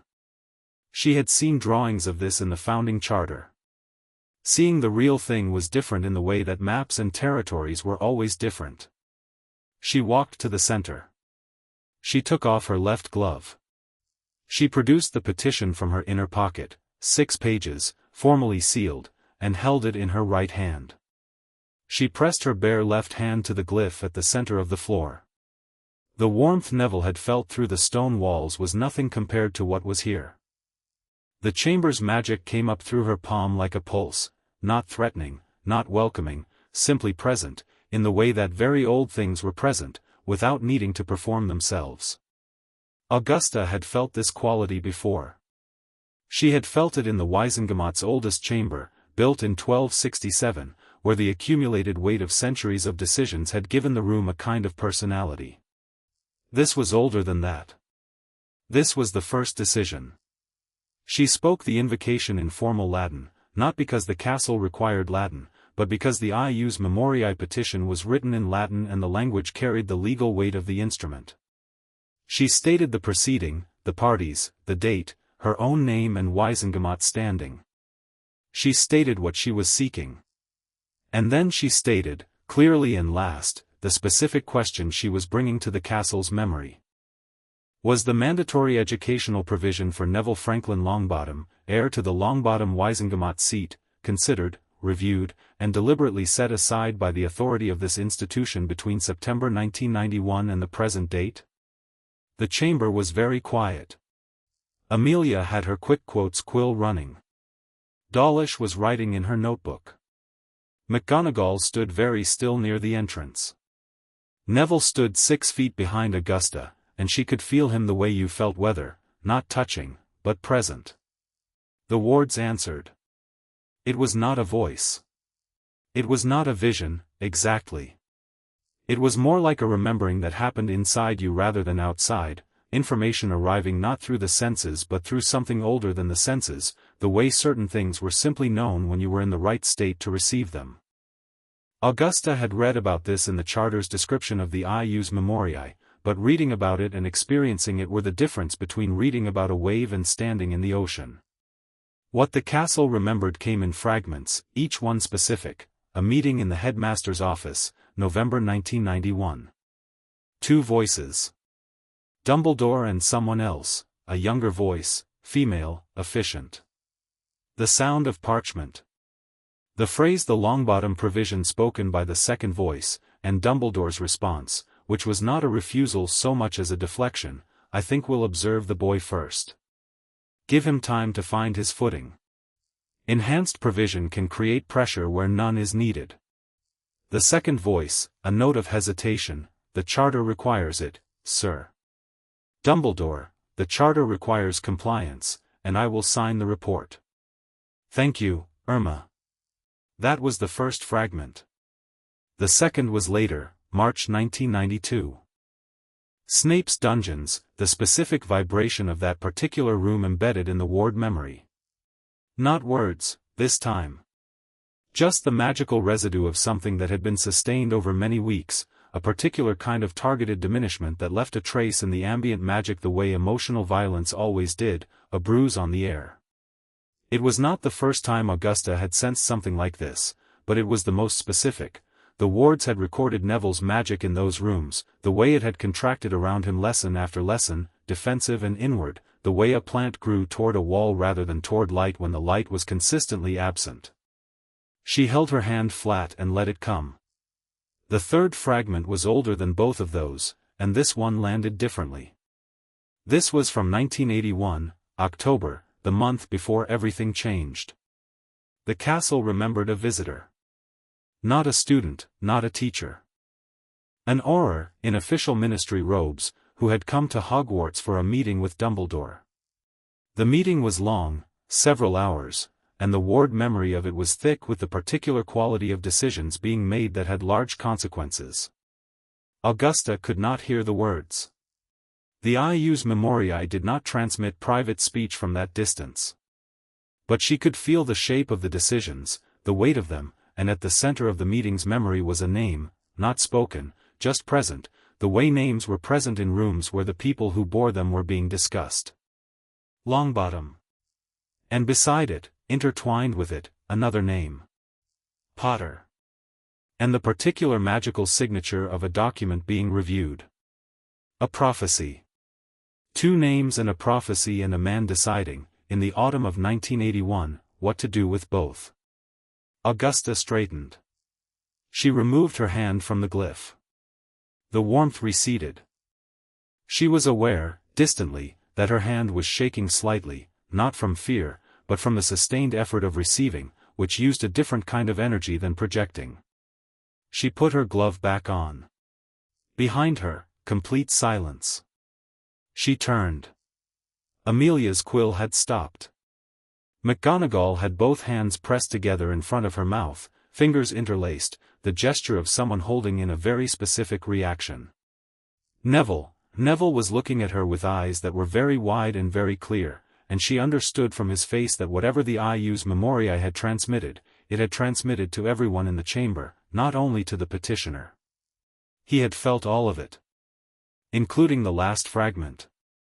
Including the 2 names and the prophecy and the specific quality of that 1981 decision. Gran, he said, and his voice was entirely steady, which she found remarkable and which she would think about for a long time afterward. He knew. Before I was even at school. He knew about the prophecy, and he knew about me, and he stopped. Not from distress, or not only from distress. From the effort of precision. He put me in Snape's class for a reason. I believe so, Augusta said. He needed me to be manageable. Not a threat. Not capable of, he stopped again, working through it. If there's a prophecy about me as well as Harry, or if I was a possible alternative to Harry, don't say it here, Amelia said, sharply but not unkindly. Not yet. What the chamber transmitted is part of the formal record now, but the interpretive analysis should happen in a properly secured setting. Neville looked at her. Then he nodded. Right. He looked at Augusta. But we're going to say it eventually. We're going to say all of it, Augusta said. In the right room, at the right time, to the right people. He accepted this. She watched him accept it without frustration, which required more self-containment than most adults managed. He was learning to think strategically rather than reactively, and it was happening faster, she thought, than she had expected, which told her only that she had been wrong about him in ways that went deeper than she'd known. McGonagall had not moved from her position near the entrance. She was looking at the glyph in the floor with an expression that had passed through several stages and arrived somewhere that resembled the calm on the other side of a long fall. What you've just accessed, she said, is formally entered into the hearing record. Yes, Amelia said. Everything the castle transmitted is logged under ius memoriae exhibit protocols. It's admissible. Unprecedented, but admissible. Then there's something else you should see, McGonagall said. Not here. In my office. She looked at Augusta with an expression that was both controlled and slightly desperate, the look of a woman releasing the last of something she'd been holding tightly for too long. I've been keeping something. Something I didn't include in the document compilation because it was in my personal files, not the institutional ones. I was trying to decide whether it was relevant. Is it relevant? Augusta asked. It changes everything, McGonagall said simply. Come. McGonagall's office was deputy headmistress neat, stacks of papers in precise formation, quills sorted by size, a wall of bookshelves with every spine aligned.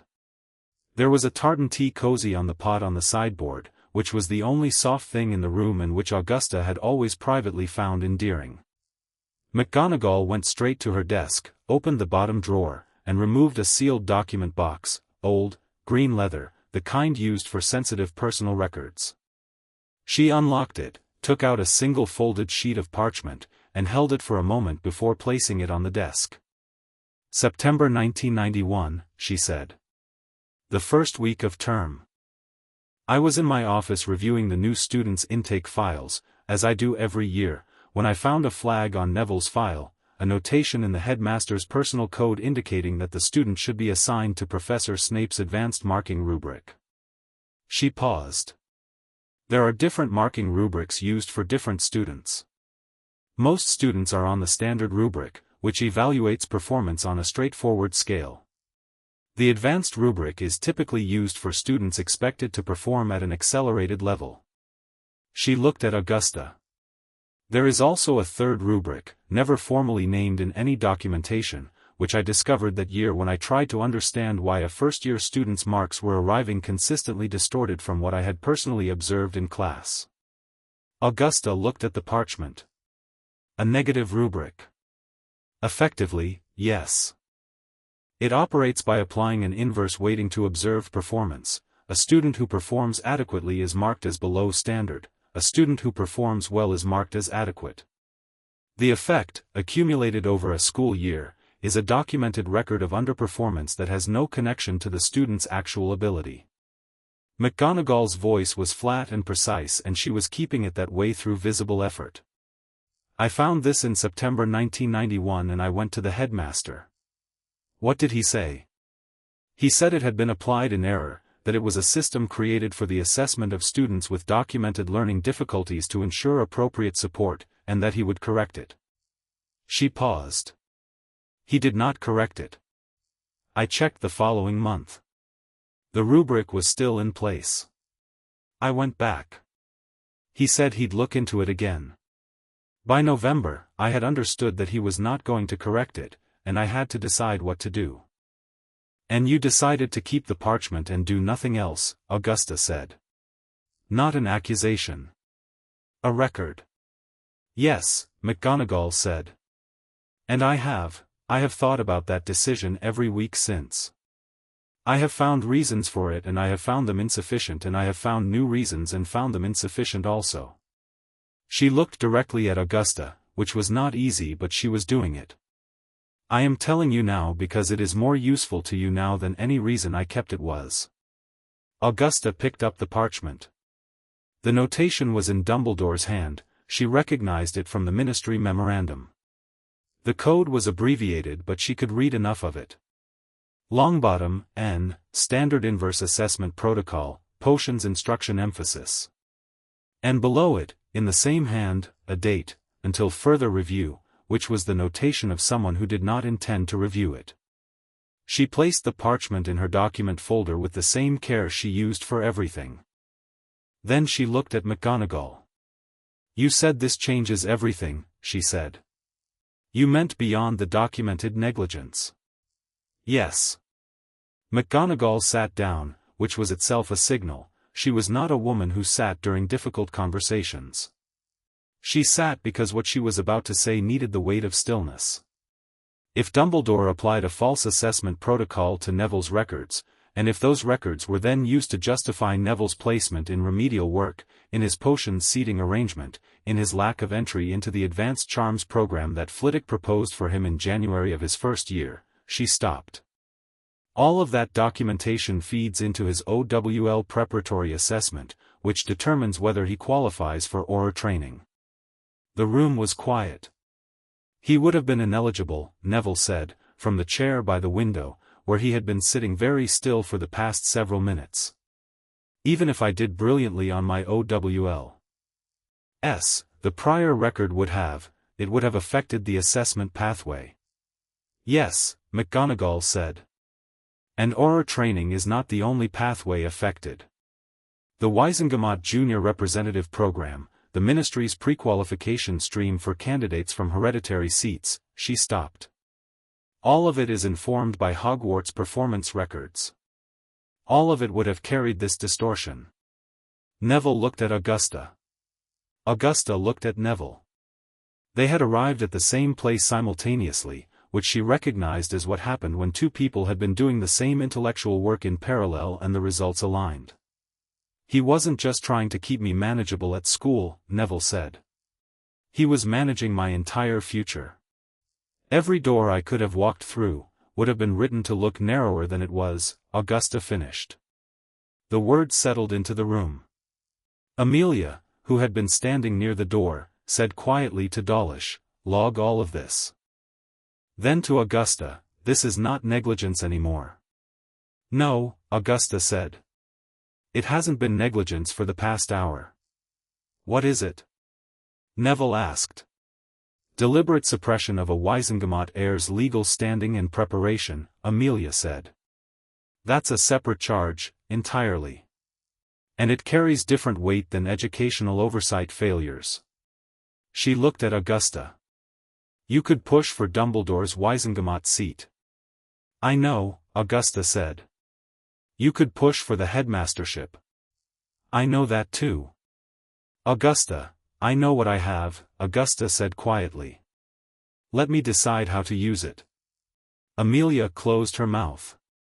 She recognized, Augusta thought, the tone, not arrogance, not the particular pleasure of having power over someone, but the deep and very controlled stillness of a person who had been building towards something and had just found the keystone. McGonagall's fire crackled. Outside the window, the sky had gone from grey to the particular pewter of late afternoon, and the grounds below were empty, all the summer quiet of a school without students. Irma, Neville said, suddenly. Everyone looked at him. He was looking at the document folder in Augusta's hands, the one now holding the notation. The castle memory, there was a voice. Dumbledore said thank you, Irma. The person who told him the charter required compliance. Irma pants, McGonagall said slowly. The librarian. She manages the charter compliance documentation. She tried to flag it, Neville said. She told him it was required and he stopped. She might have more. Augusta looked at him. She felt something that she didn't often permit herself in formal proceedings, which was the specific warmth of watching someone you love operate at full capacity for the first time. It was brief. She allowed it to be brief. But it was there. "We'll speak with Pants before we leave," she said. Irma Pants was 57 years old, had been Hogwarts librarian for 22 years, and regarded most visitors to her library as a kind of ongoing insult to the books. Augusta found her not in the library proper but in the restricted section's antechamber, cataloguing something with the focused intensity of a woman who preferred the company of paper to almost everything else. She looked up at Augusta's arrival with the expression of someone who had also been expecting a version of this day. "I wondered," she said, setting down her quill, "whether you'd find me." Augusta sat down across from her without being invited, which Pants seemed to accept as appropriate given the circumstances. "Tell me about the compliance documentation." Pants folded her hands on the table. She was precise and unsentimental, which Augusta respected, and she had the specific stillness of someone who had been carrying a secret that was too heavy to set down alone and had been hoping, for some time, for someone to help lift it. "When a student with mandatory provision status enrolls at Hogwarts, I receive a notification from the charter compliance system. It's an automated record-keeping function built into the original Hogwarts documentation wards. I receive the notification, log it, and bring it to the headmaster for actioning." "And you received a notification for Neville Longbottom." September 4, 1991. "Yes. I brought it to Dumbledore's office on September 6. She paused. "He told me it would be handled.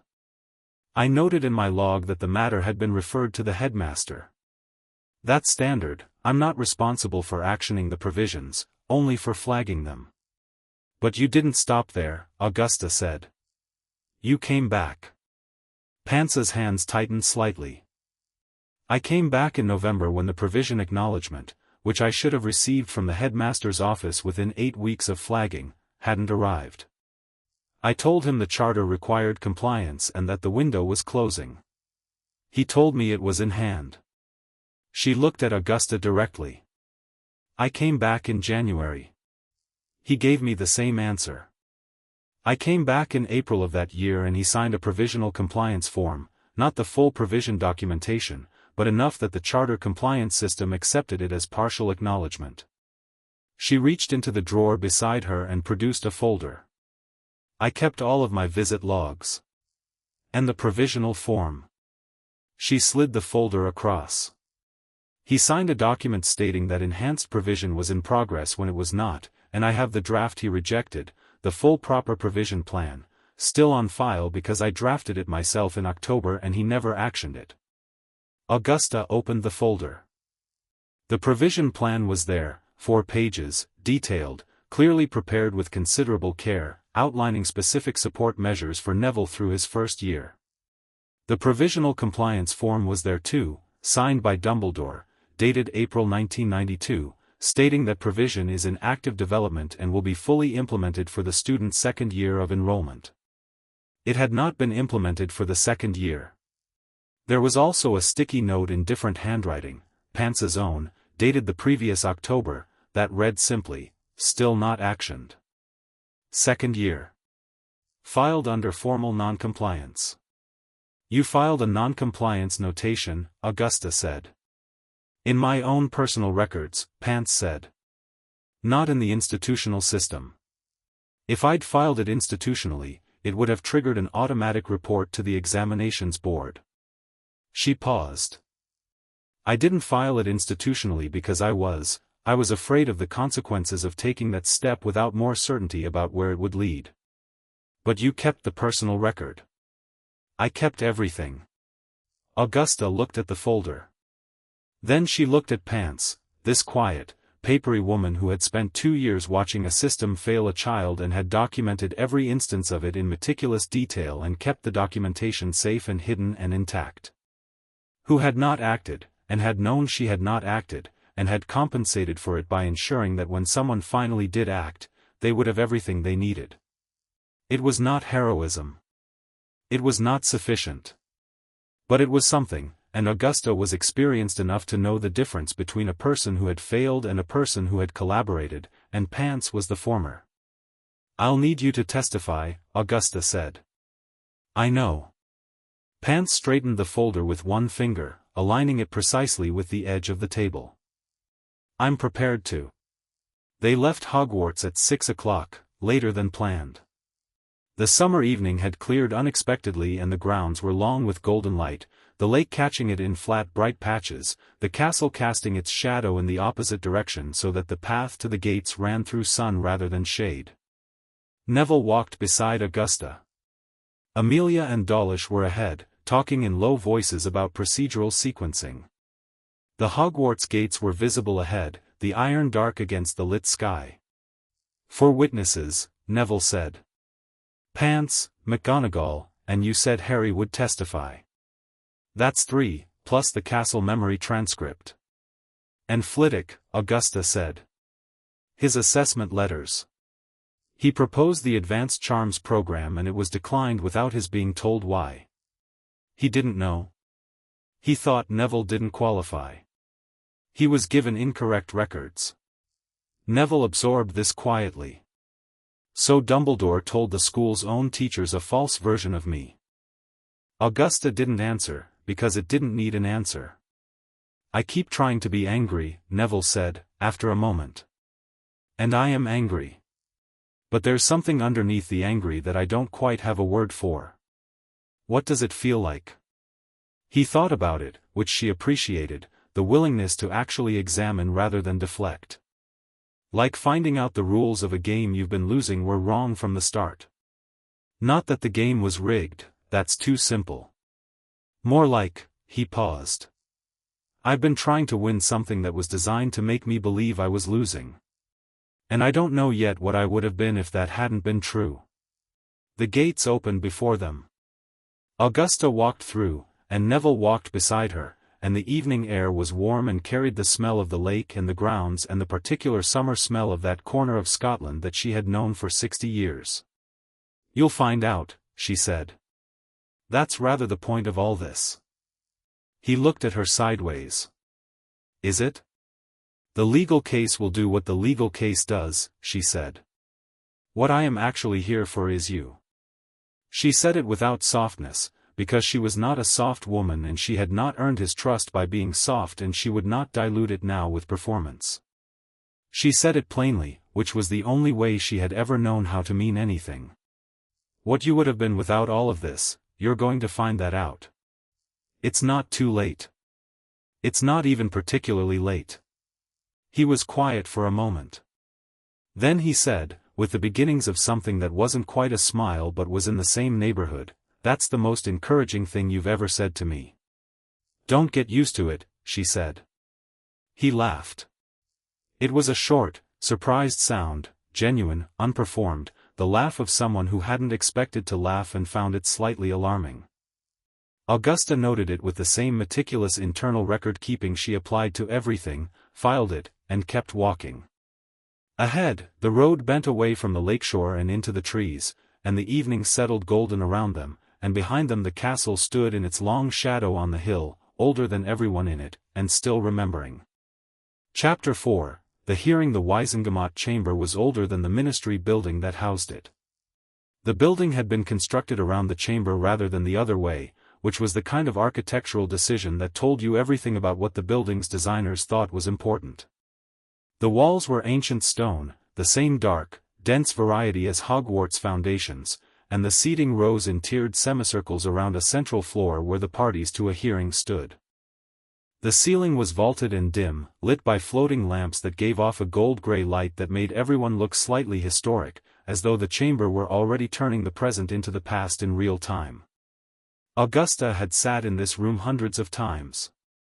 She had cast votes here, delivered arguments here, watched people she respected make decisions she found unconscionable and people she distrusted make decisions that were entirely correct. She understood the chamber's rhythms, the particular way the acoustics made voices carry, the way the tiered seating created a sightline that meant every person in the room could see every other person in the room simultaneously, which was a deliberate design choice from an era that believed visibility and accountability were the same thing. She arrived 40 minutes early. She did this not from anxiety but from the same practical intelligence that made her keep every document she'd ever received. Early arrival meant you could watch everyone else arrive. You could see who sat near whom and who avoided whom and who made eye contact across the room and who very deliberately did not. You could arrange your own materials without the audience of other people already being present. You could, if you were Augusta Longbottom, stand in the center of the chamber floor for a moment and feel the weight of the room, and decide exactly how you were going to move within it. Amelia had secured her 3 witnesses separate preparation rooms off the main corridor. Neville was in one of them with Augusta's solicitor, a sharp, small woman named Hestia Caro who had nothing in common with the Death Eater family of the same name and was very tired of having to clarify that. Harry Potter was in a second room with Amelia herself, who had spent the previous evening preparing him for questioning. McGonagall was in the third, alone, which was what she had requested, and which Augusta had granted without discussion. She was setting out her documents on the petitioner's table when she heard him arrive. Dumbledore entered with 2 people, his solicitor Fitzwilliam, a sleek, silver-haired man who carried his own paperwork with the comfortable authority of someone accustomed to expensive rooms, and Elphias Doge, who was Dumbledore's oldest friend and had no formal role in the proceedings but had apparently come as a support presence, which said something about where Dumbledore's confidence actually sat beneath the surface. Doge was old and white-haired and looked at Augusta with a combination of personal discomfort and institutional reproach that she found entirely uninteresting. Dumbledore himself looked, she assessed this carefully, because she needed accurate intelligence and not the product of her own anger, composed. He was in dark blue robes, formal but not aggressive in their formality, and he walked into the chamber with the unhurried step of a man who was not in a hurry because he had made peace with the morning. He sat at the respondent's table across the floor from Augusta's table and placed his hands flat before him and did not look immediately at her. He was, she noted, not performing confidence. He actually had it, of a kind. She had thought carefully about this, about what Dumbledore would be like in a hearing, about which version of him would show up today. She had concluded that he would not be defensive. Defensive was for people who were unsure of their justifications. Albus Dumbledore was completely sure of his justifications. He would be honest, eloquent, and entirely sincere in his belief that everything he had done was necessary. That was what made him the most dangerous person in this room, and she intended to keep it in mind. The chamber filled. The 50-member Wizengamot took their seats in the tiered rows. Augusta registered each face, made her internal notes. Griselda Marchbanks was in her seat near the top, cane hooked over the armrest. Tiberius Ogden 2 seats to her left. The Malfoy seat was conspicuously occupied. Lucius hadn't been able to stay away, apparently, and he sat with the preternatural stillness of a man who had decided before walking in whose side he was on and was here to ensure that side received visible support. He and Augusta made eye contact across the chamber. Neither of them blinked. The chief warlock called the session to order. It was not Dumbledore. Dumbledore had recused himself from the chair for this hearing, which was procedurally required and which Augusta suspected he had done with some measure of private relief, because presiding over a hearing of this nature while simultaneously being the respondent would have required a level of cognitive compartmentalization that might have strained even him. The chair had passed, for this session, to Griselda Marchbanks, which was either a significant oversight on Dumbledore's counsel's part or a decision made in the understanding that the chair was irrelevant to the outcome. Augusta suspected the latter. Fitzwilliam was too good to miss the obvious. Griselda opened the session in the traditional form, named the parties, stated the charges, and asked if both parties acknowledged the jurisdiction of the Wizengamot. Fitzwilliam rose. The respondent acknowledges jurisdiction and reserves the right to question the applicability of Section 22 in this particular. That reservation was already overruled in pre-hearing motions, Griselda said, without looking up from her notes. "Sit down, Mr. Fitzwilliam." He sat. Augusta rose. The petitioner acknowledges jurisdiction fully. And then it began. She opened with the charter. Not with Snape's assessments, not with the false compliance reports, not with the castle memory.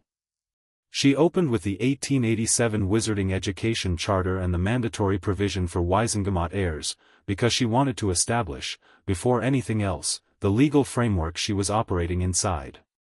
She wanted the chamber to understand that this was not a grandmother with a grievance. This was a Wizengamot elder presenting a case of documented, deliberate violation of a statutory legal requirement. She walked through it in order. The intake form and its enhanced provision request. The mandatory charter provision. Irma Pance's compliance documentation and the draft provision plan prepared in October 1991. The provisional compliance form signed by Dumbledore in April 1992. The Webb Annual Compliance Report signed by Dumbledore for both years claiming full compliance. Each document was presented, logged as an exhibit, and passed to the clerk. The chamber was very quiet. 50 people listening, and the only sounds were her voice and the scratch of the clerk's quill and, occasionally, the soft turning of pages from the respondent's table where Fitzwilliam was making notes with the controlled efficiency of a man rapidly recalculating. Dumbledore listened. He did not take notes. He sat with his hands folded before him and listened with his complete attention, the way he did everything, and Augusta could feel him processing the structure of her argument, assessing where she was building toward, understanding the shape of the case from the foundation up. He was not worried. He was, and this was the thing she had to keep clear in her mind, engaged. As though this were an intellectual problem of interest rather than a proceeding about a 13-year-old boy's systematic diminishment. She turned to the false assessment rubric. She presented McGonagall's parchment, the coded notation, the documented effect on Neville's performance record. She explained, in precise terms, how the rubric had operated and what it had produced, and then she laid beside it the comparison, Pance's draft provision plan showing what Neville's assessed actual ability had been in October of first year, against the performance record generated by the distorted rubric over the same period. The petitioner submits, she said, that these two documents, taken together, constitute evidence not of administrative error but of deliberate record manipulation. The foundational provision documents show a student of significant, assessed potential. The institutional record generated over the same period shows a manufactured narrative of underperformance. These cannot be reconciled as a product of accident. Fitzwilliam rose. The petitioner is drawing inferential conclusions, I'm presenting exhibits, Augusta said, pleasantly. The chamber can draw its own conclusions. Griselda waved Fitzwilliam down. He sat. Then she called Irma Pance. Pance entered the chamber with the posture of a person walking into a room they'd prepared for in advance, which she had. She sat in the witness chair and answered Augusta's questions in the same precise, controlled manner she used in the library, specific, detailed, without elaboration beyond what was asked, which was exactly what Augusta needed. Every visit to Dumbledore's office documented by date. Every response she had received. The provisional form and its signing and her understanding of what it had been meant to achieve. Fitzwilliam cross-examined her carefully. He tried to establish that her role was clerical rather than evaluative, that her logs were personal records rather than institutional ones, that her presence at the hearing was more properly characterized as a disgruntled employee than a material witness. Pance looked at him with the expression of a woman who had survived 30 years of teenagers trying to check out restricted books with fake permission slips and had developed an impeccable talent for identifying exactly what kind of nonsense she was being presented with. My role is in fact clerical, she said to Fitzwilliam, after his third variation on the same point. The reason that's relevant is that the charter compliance system is also clerical. It operates on documentation, not interpretation. And the documentation shows non-compliance, repeatedly, over 2 years. I don't need to evaluate that. It evaluates itself. Fitzwilliam moved on. Pance was released. McGonagall entered. McGonagall's testimony was the one that changed the chamber's temperature. She had been at Hogwarts for 30 years. Everyone in this room knew her, not personally, most of them, but by reputation, by the weight her name carried in educational circles, by the particular quality of professional integrity she had maintained throughout a career that had required navigating several sets of very difficult circumstances with her credibility entirely intact. When Minerva McGonagall said something, people in this world believed her. Not because she was charming or because she was likable, she was neither, particularly, but because she was known to say only what she could fully support, which made everything she said worth the weight of gold. She took the witness chair and sat exactly as she always sat, upright, hands folded, the tartan trim of her inner robe visible at the collar of the formal outer one. Augusta said, "Professor McGonagall. In your personal observation of Neville Longbottom's time at Hogwarts, did his classroom performance match his documented performance record?" McGonagall said, "No." The simplicity of it landed with a weight that 11,000 more words wouldn't have matched. Augusta took her through the detail, the transfiguration class where she had personally observed the silver rod, the herbology assessments that contradicted the performance narrative, the charms program proposal that Flitwick had submitted and which had been rejected on the basis of a distorted record that Flitwick himself had never been shown. She took her through the 2 occasions on which she had raised concerns about Snape's approach with Dumbledore and the nature of his responses. She took her through the timing, month by month, concern by concern, deflection by deflection. Then she asked, "In your professional opinion, Professor, did the headmaster's consistent redirection of your concerns constitute deliberate management of the situation rather than genuine engagement with it?" Fitzwilliam was on his feet. "Objection. The witness is being asked to characterize the headmaster's mental state. I'm asking for a professional assessment from a 30-year veteran of the same institution," Augusta said. "The chamber will weigh it accordingly." Griselda looked at McGonagall. "You may answer." McGonagall looked at Dumbledore across the chamber. He looked back at her. Whatever passed between them was private and complex and decades deep, and the chamber felt it without being able to read it. "Yes," McGonagall said. "In my professional opinion, the headmaster was aware of the situation's true nature and consistently chose not to correct it." The chamber absorbed this. Fitzwilliam's cross-examination was vigorous. He challenged her authority to assess the headmaster's intentions, challenged the evidentiary value of personal observation, challenged the chain of custody on several documents. McGonagall answered everything precisely, without defensiveness, without elaboration. She had been a teacher for 30 years. She was not rattled by someone asking her hard questions in a loud voice. She had taught teenagers, which was considerably harder.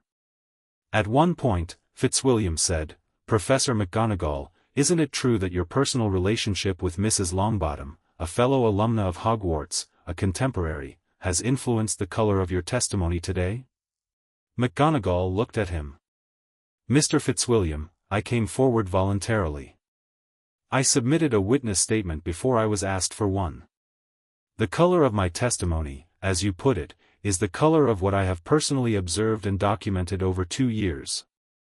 Augusta Longbottom is a woman I respect. She is not a woman who requires my assistance to reach accurate conclusions. She required only the information. I provided it because it was the right thing to do, and I have found, in my experience, that the right thing and the strategically useful thing align more often than people who spend a lot of time in courtrooms tend to assume." Fitzwilliam sat down. The Castle Memory transcript came next, delivered by Amelia in her capacity as the witnessing official who had been present for the Ius Memoriae invocation.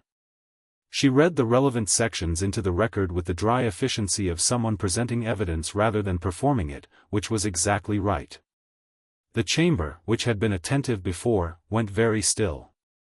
The notation read into the record, "Longbottom, N, monitor, do not intervene," made an audible stir in the higher tiers. The section about October 1981, about the meeting, the 2 names, the prophecy, made the kind of silence that was not actually silent at all but was full of the sound of people very carefully not reacting. Dumbledore, across the floor, was still. He had been still throughout. But there was a quality to his stillness now that was slightly different, not alarm, not quite guilt, but the particular quality of a man who had been waiting for a specific thing to arrive and was experiencing the strange, flat effect of an anticipated impact. Fitzwilliam said, "The petitioner is submitting speculative interpretation of magical residue impressions. The ius memoriae has been a legally recognized instrument for evidence gathering since 943 AD, Augusta said. Its admissibility is not a matter for current debate. The transcript has been verified by the head of magical law enforcement, witnessed by 2 aurors, and produced under sealed evidence protocol. Your objection is noted and overruled." She did not look at Griselda for the ruling, because she didn't need to. She heard Griselda say, "overruled," a beat later, which was confirmation rather than surprise. Then she called Harry Potter. The chamber's energy shifted the moment he walked in. He was 16, nearly 17, and he had grown since Augusta had seen him in her house 2 weeks ago. Or perhaps he simply looked larger in a formal chamber, the way some people did. He walked to the witness chair with the unhurried directness of someone who had faced far worse things than this room and had made a decision before entering about how he was going to conduct himself, and that decision appeared to be, plainly. He sat down. He looked at Dumbledore.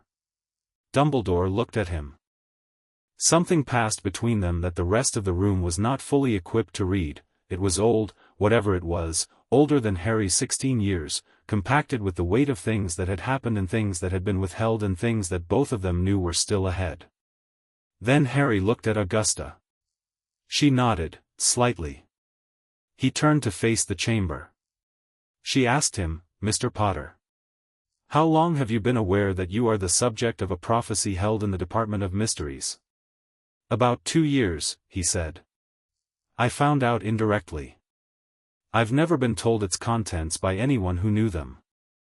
In your experience at Hogwarts, have you observed preferential treatment, positive or negative, of yourself or other students that appeared related to Dumbledore's particular interest in certain individuals?" He thought about this, and she appreciated, again, that he thought before speaking. "Yes," he said. "Myself, obviously. I've been, managed isn't too strong a word. Information given in portions. Decisions made for me that I wasn't consulted about." He paused. "Neville, I've watched what school does to him for 2 years, and I've known it wasn't right, but I didn't have the framework for it. I thought it was just Snape being Snape." He paused again. "But there's a difference between a teacher who's cruel because that's his personality and a teacher who's cruel in a specific, consistent direction that benefits someone else's plan." The chamber was very quiet. "That's an observation," Augusta said. "Not a conclusion." "Yes," Harry said. "I'm aware. I'm not making the conclusion. You have the documents for that." He looked at the exhibit table briefly. "I'm just telling you what I've seen." She asked him 3 more questions, each specific, each building on the last. His answers were plain and careful and had the particular quality of honesty that came not from simplicity but from the deliberate removal of anything that wasn't directly true. He was not performing. He was not trying to be impressive. He was a boy who had been used as a symbol for long enough that he had developed a very refined sense of the difference between being a symbol and being an actual person, and he was choosing, in this room, to be an actual person. Fitzwilliam cross-examined him. He was careful. Augusta watched him recalibrate in real time, recognizing that aggressive questioning of Harry Potter in a public chamber was an instrument with 2 edges, the second of which was public sentiment, and so he kept his questions measured and his tone respectful. He challenged Harry's ability to evaluate Dumbledore's motivations. He asked whether Harry's account was shaped by current feelings of resentment toward the headmaster. "I don't resent him," Harry said. "That's not quite the right word." He considered. "I think he makes decisions that he believes are right, completely, and that he's very rarely asked to account for them in a room like this one, and I think that's a problem separate from whether his decisions are actually right." He looked at Fitzwilliam evenly. "I'm not here because I'm angry. I'm here because Mrs. Longbottom asked me to tell the truth about what I've observed, and it seemed like exactly the kind of thing that should be said in exactly this kind of room. Fitzwilliam said, "No further questions." Dumbledore's defense was, as Augusta had anticipated, the most intelligent part of the morning. He rose and spoke in his own voice, without notes, which was a deliberate choice. It signaled that what he was saying came from genuine conviction rather than prepared argument. Fitzwilliam had tried to dissuade him from this and had, evidently, failed. He began with an acknowledgment. The mandatory provision for Neville Longbottom was not actioned in the manner required by the Charter, he said, simply. I accept that. It was a failure of administrative follow-through, and I take responsibility for it. The admission landed carefully in the room, not as a concession of the larger argument, but as a disarmament of the most basic factual charge, which freed him to focus on the interpretive ones. What I cannot accept, he continued, is the interpretation being placed upon that failure. That it was deliberate. That it was designed to suppress a child's future. I have spent my life in service to this world and its people, and the suggestion that I would engineer the diminishment of a 13-year-old boy, he paused, and the pause was not theatrical. It was the pause of a man who was genuinely moved by the allegation, which was, Augusta thought, the most compelling thing about him and the most dangerous.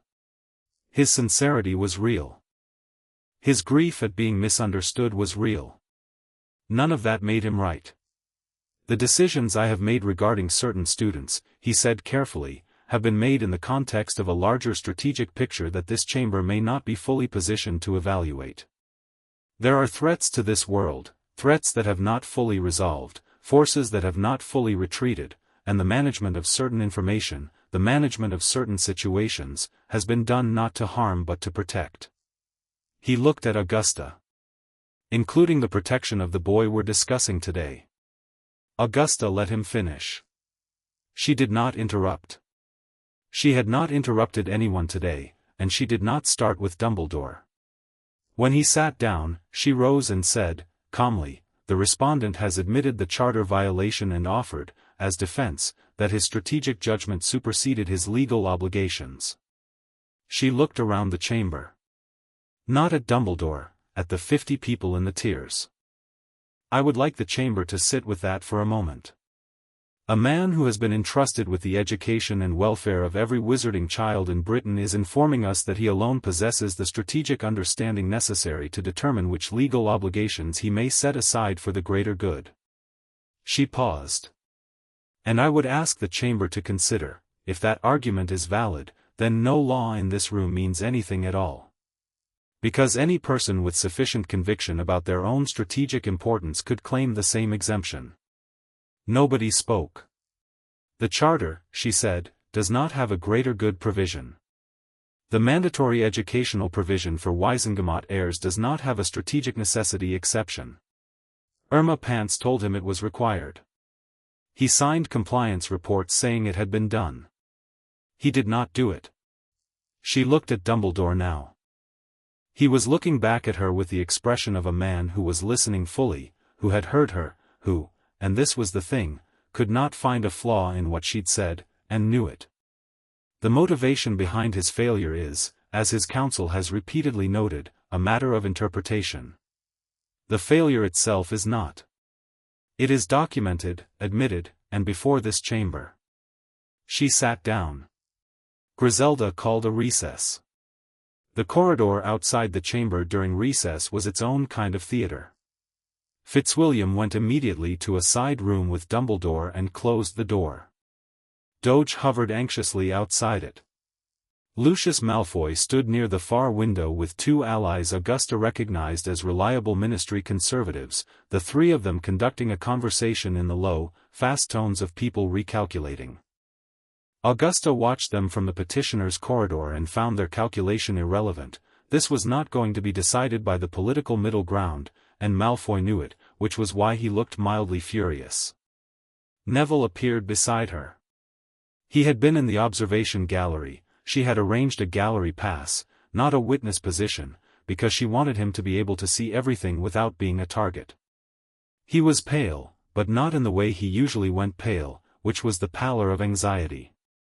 This was something else, the pallor of concentration, of absorption, of having sat for 3 hours watching the careful, methodical dismantling of a lie he'd been living inside and finding the experience both devastating and clarifying simultaneously. He really believed it, Neville said. When he spoke. He really believes he was protecting us. Yes, Augusta said. That's the worst part, isn't it?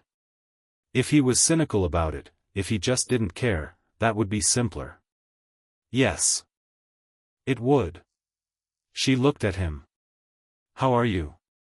He considered the question honestly, which she had, over the course of the past 3 weeks, become accustomed to. I think, he said, slowly, that I am very tired of other people's certainty about what's best for me. He paused. But I also think I understand something now about being careful with my own certainty. About checking it. He glanced at her sideways. That's probably not a 13-year-old thing to say. It's an extremely 13-year-old thing to say, she said. Most adults never get there. Harry appeared from the witness corridor. He had his hands in his pockets and the expression of someone who had done what he came to do and was now existing in the particular aftermath of having been completely honest in a room full of people, which was its own specific kind of exhaustion. He stood beside Neville without speaking for a moment. The two of them looked at the closed door behind which Dumbledore was presumably conferring with his council. He'll appeal something, Harry said. He always has another move. Everyone always has another move, Augusta said. The point is not to eliminate his moves. The point is to be in a position where his moves no longer determine the outcome. Harry looked at her. Are you in that position? She looked back at him. What do you think? He thought about it, actually thought about it, the way she'd noticed he did, giving the question genuine consideration rather than flattering her with the obvious answer. Yes, he said. I think you are. Good, she said. Then we're ready for the afternoon session. The afternoon session was shorter and considerably more acute. Griselda reconvened the chamber, and Fitzwilliam rose immediately with an announcement. The respondent wishes to revise his position on the matter of the mandatory provision failure. In light of the morning's proceedings, the respondent accepts full responsibility for the charter violation and for the false compliance reports filed with the Wizarding Examinations Board. He paused. The respondent requests that the chamber consider this admission as a factor in determining remediation. Augusta rose. The petitioner notes the admission and considers it adequate on the question of the charter violation. The petitioner maintains that the broader questions of conduct, the assessment rubric, the staff direction, the castle memory evidence regarding the 1981 meeting, remain before the chamber as separate matters. Fitzwilliam, the respondent can speak, Augusta said pleasantly. This is a hearing, not a negotiation. Griselda, Mrs. Longbottom is correct. Respondent may address the broader matters directly. Dumbledore rose. He looked, Augusta thought, like a man who had set something down and was now examining what his hands looked like without it, not diminished, not defeated, but different in some way that was visible. I will not, he said quietly, insult this chamber or the petitioner or the young people whose testimony this chamber heard this morning by attempting to reframe what has been shown today. The assessment rubric was wrong. The direction given to Professor Snape was wrong. I acted within a larger context that I believed justified certain decisions, and that belief, he paused. That belief is something I need to examine more carefully than I have. He looked at Augusta. I am not conceding that every decision I have made for 30 years was wrong. I am saying that these ones, were. And that the harm done was real, regardless of the intention behind it. The chamber was very still. Augusta looked at him for a long moment. She had not expected this. She had expected him to fight the afternoon session hard, to hold every position until forced from it, to make the chamber drag him inch by inch toward accountability. This was something else.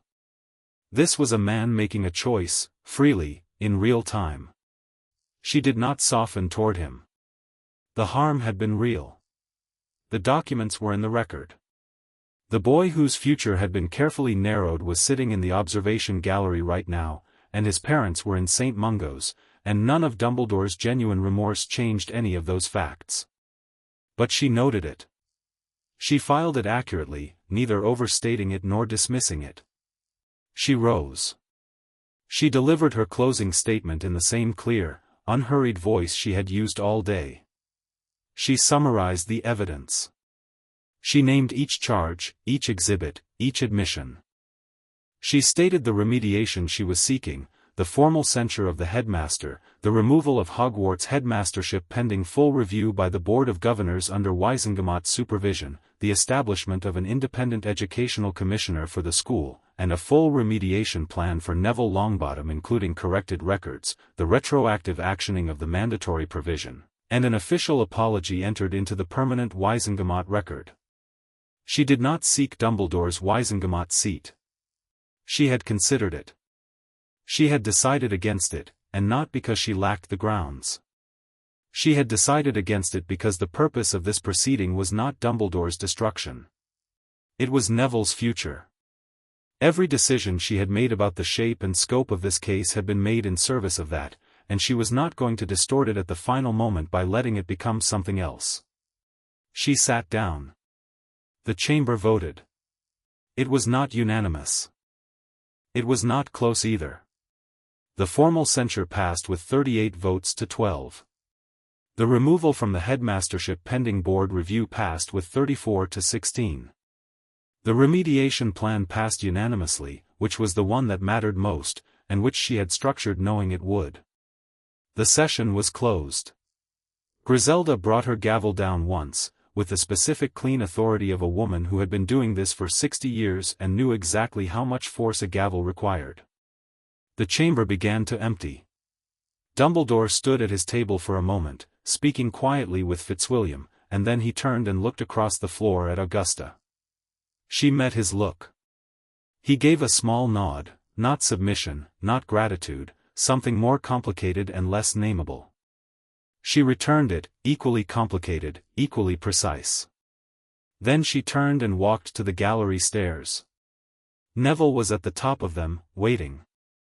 He had his arms slightly at his sides and his face was the face of someone who had been sitting very still for a very long time and was now in the process of deciding what to do with their hands in a world that had just become different from the one they'd woken up in.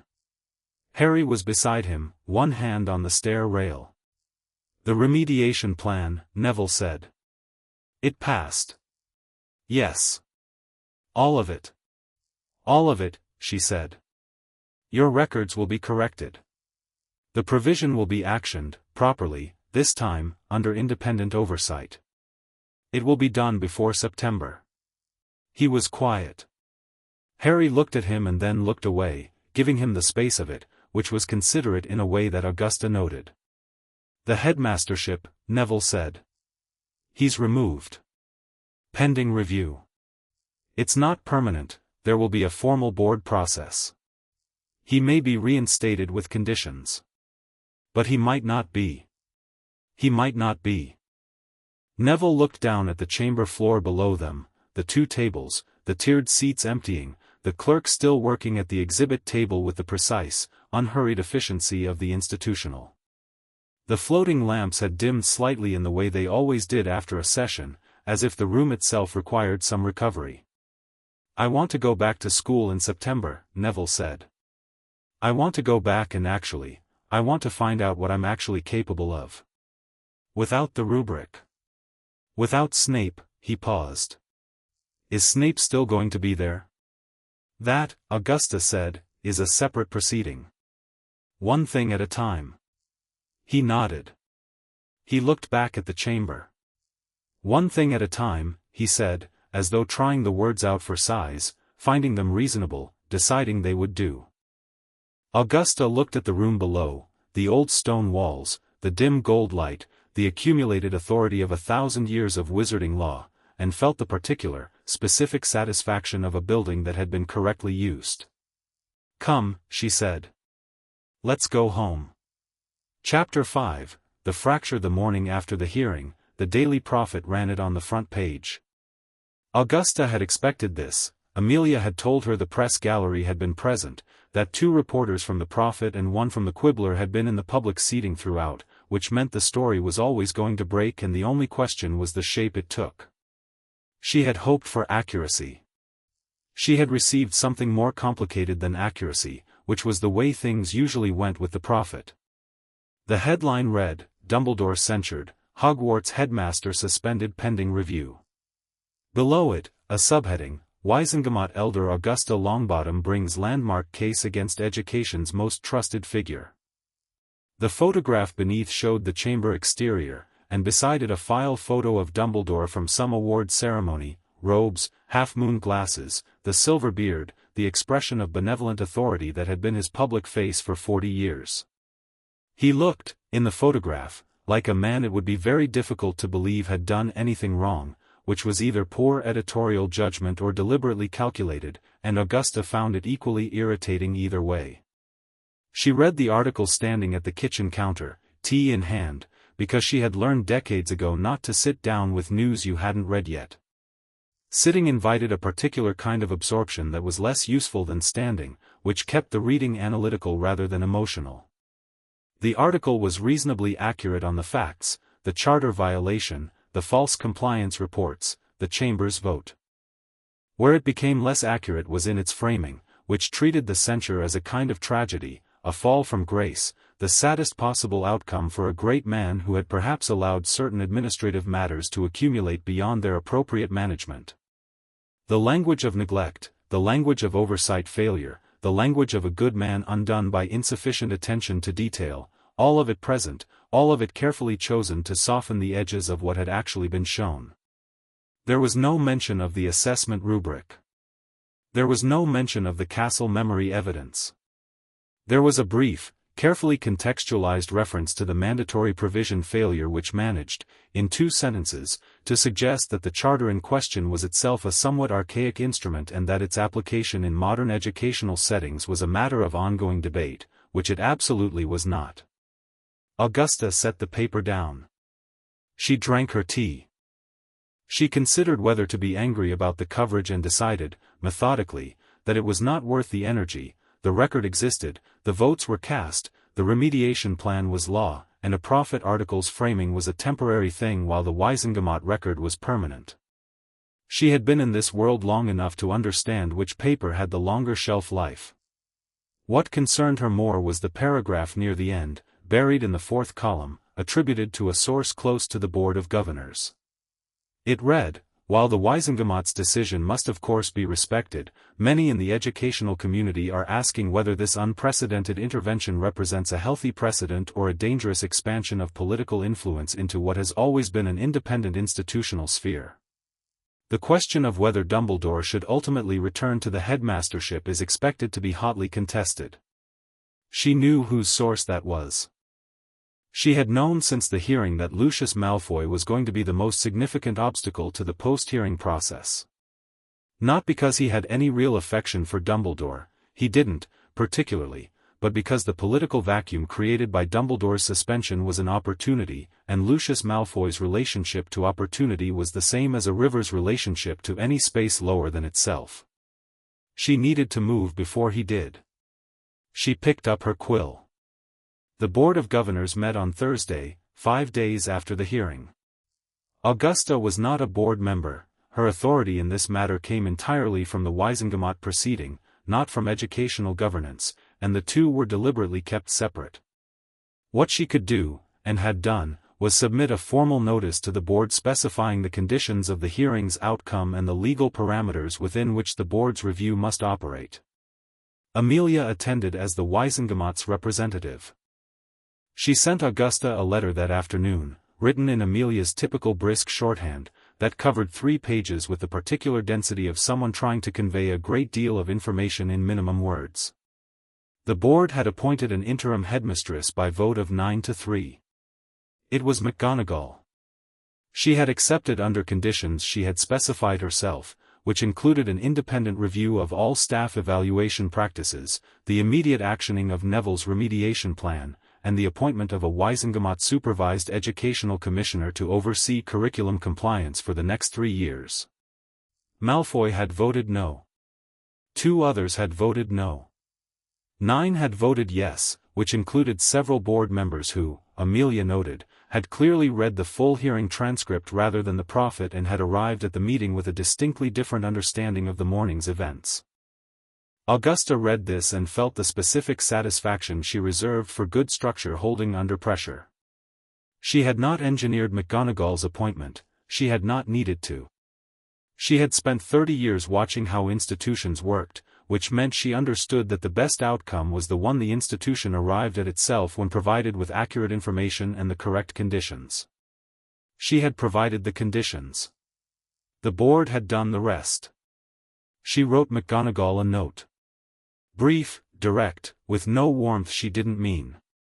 It said, "Congratulations, Minerva. The school will be better for it. Don't let them pressure you on Snape."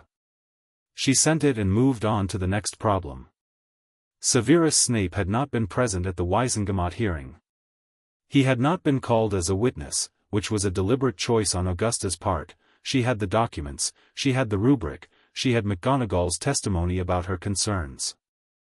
She had not needed Snape on the stand because she hadn't needed his admission to make her case. But Snape's situation was its own proceeding now, separate from the primary matter, and it was moving on its own timeline. Amelia had opened a formal magical law enforcement inquiry into Snape's teaching conduct the day after the hearing.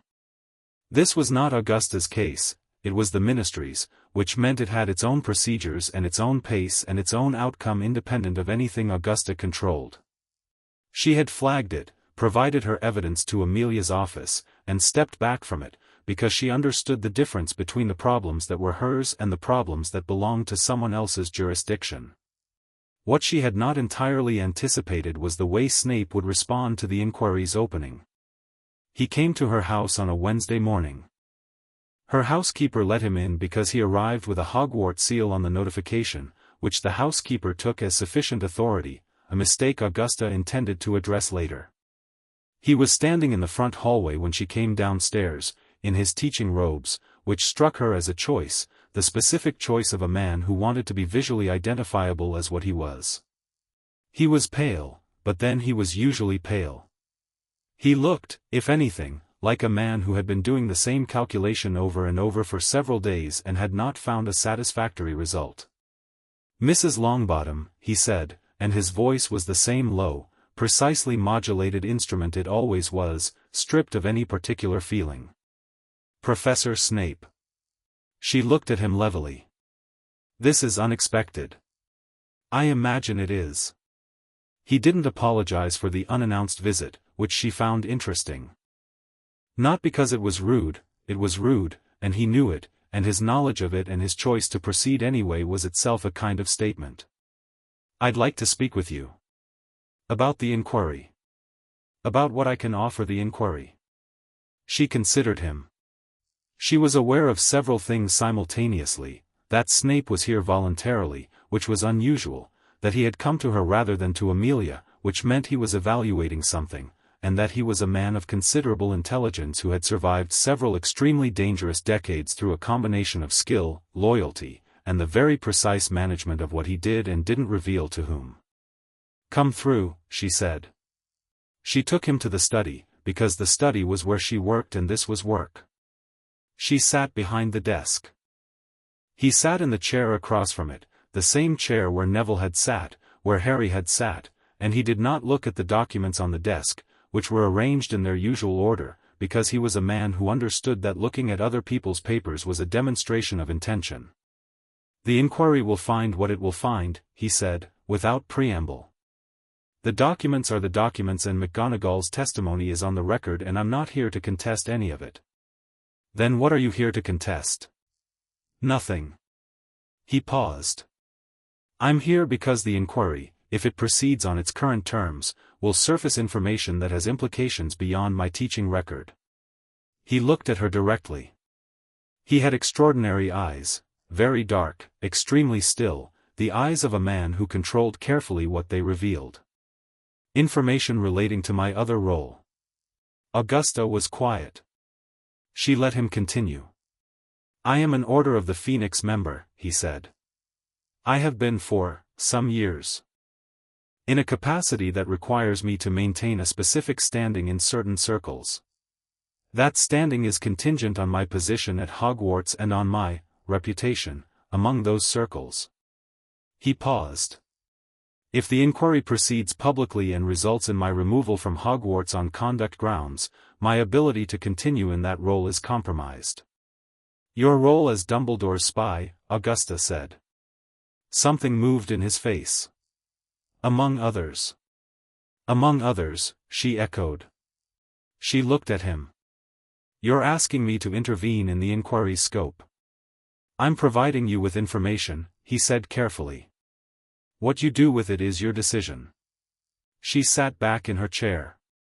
She studied him, this complicated, thorny man who had spent years performing cruelty in service of a war that the rest of the world mostly didn't know was still being fought, and who was here now, in her study, making a calculation about which disclosure served his survival best.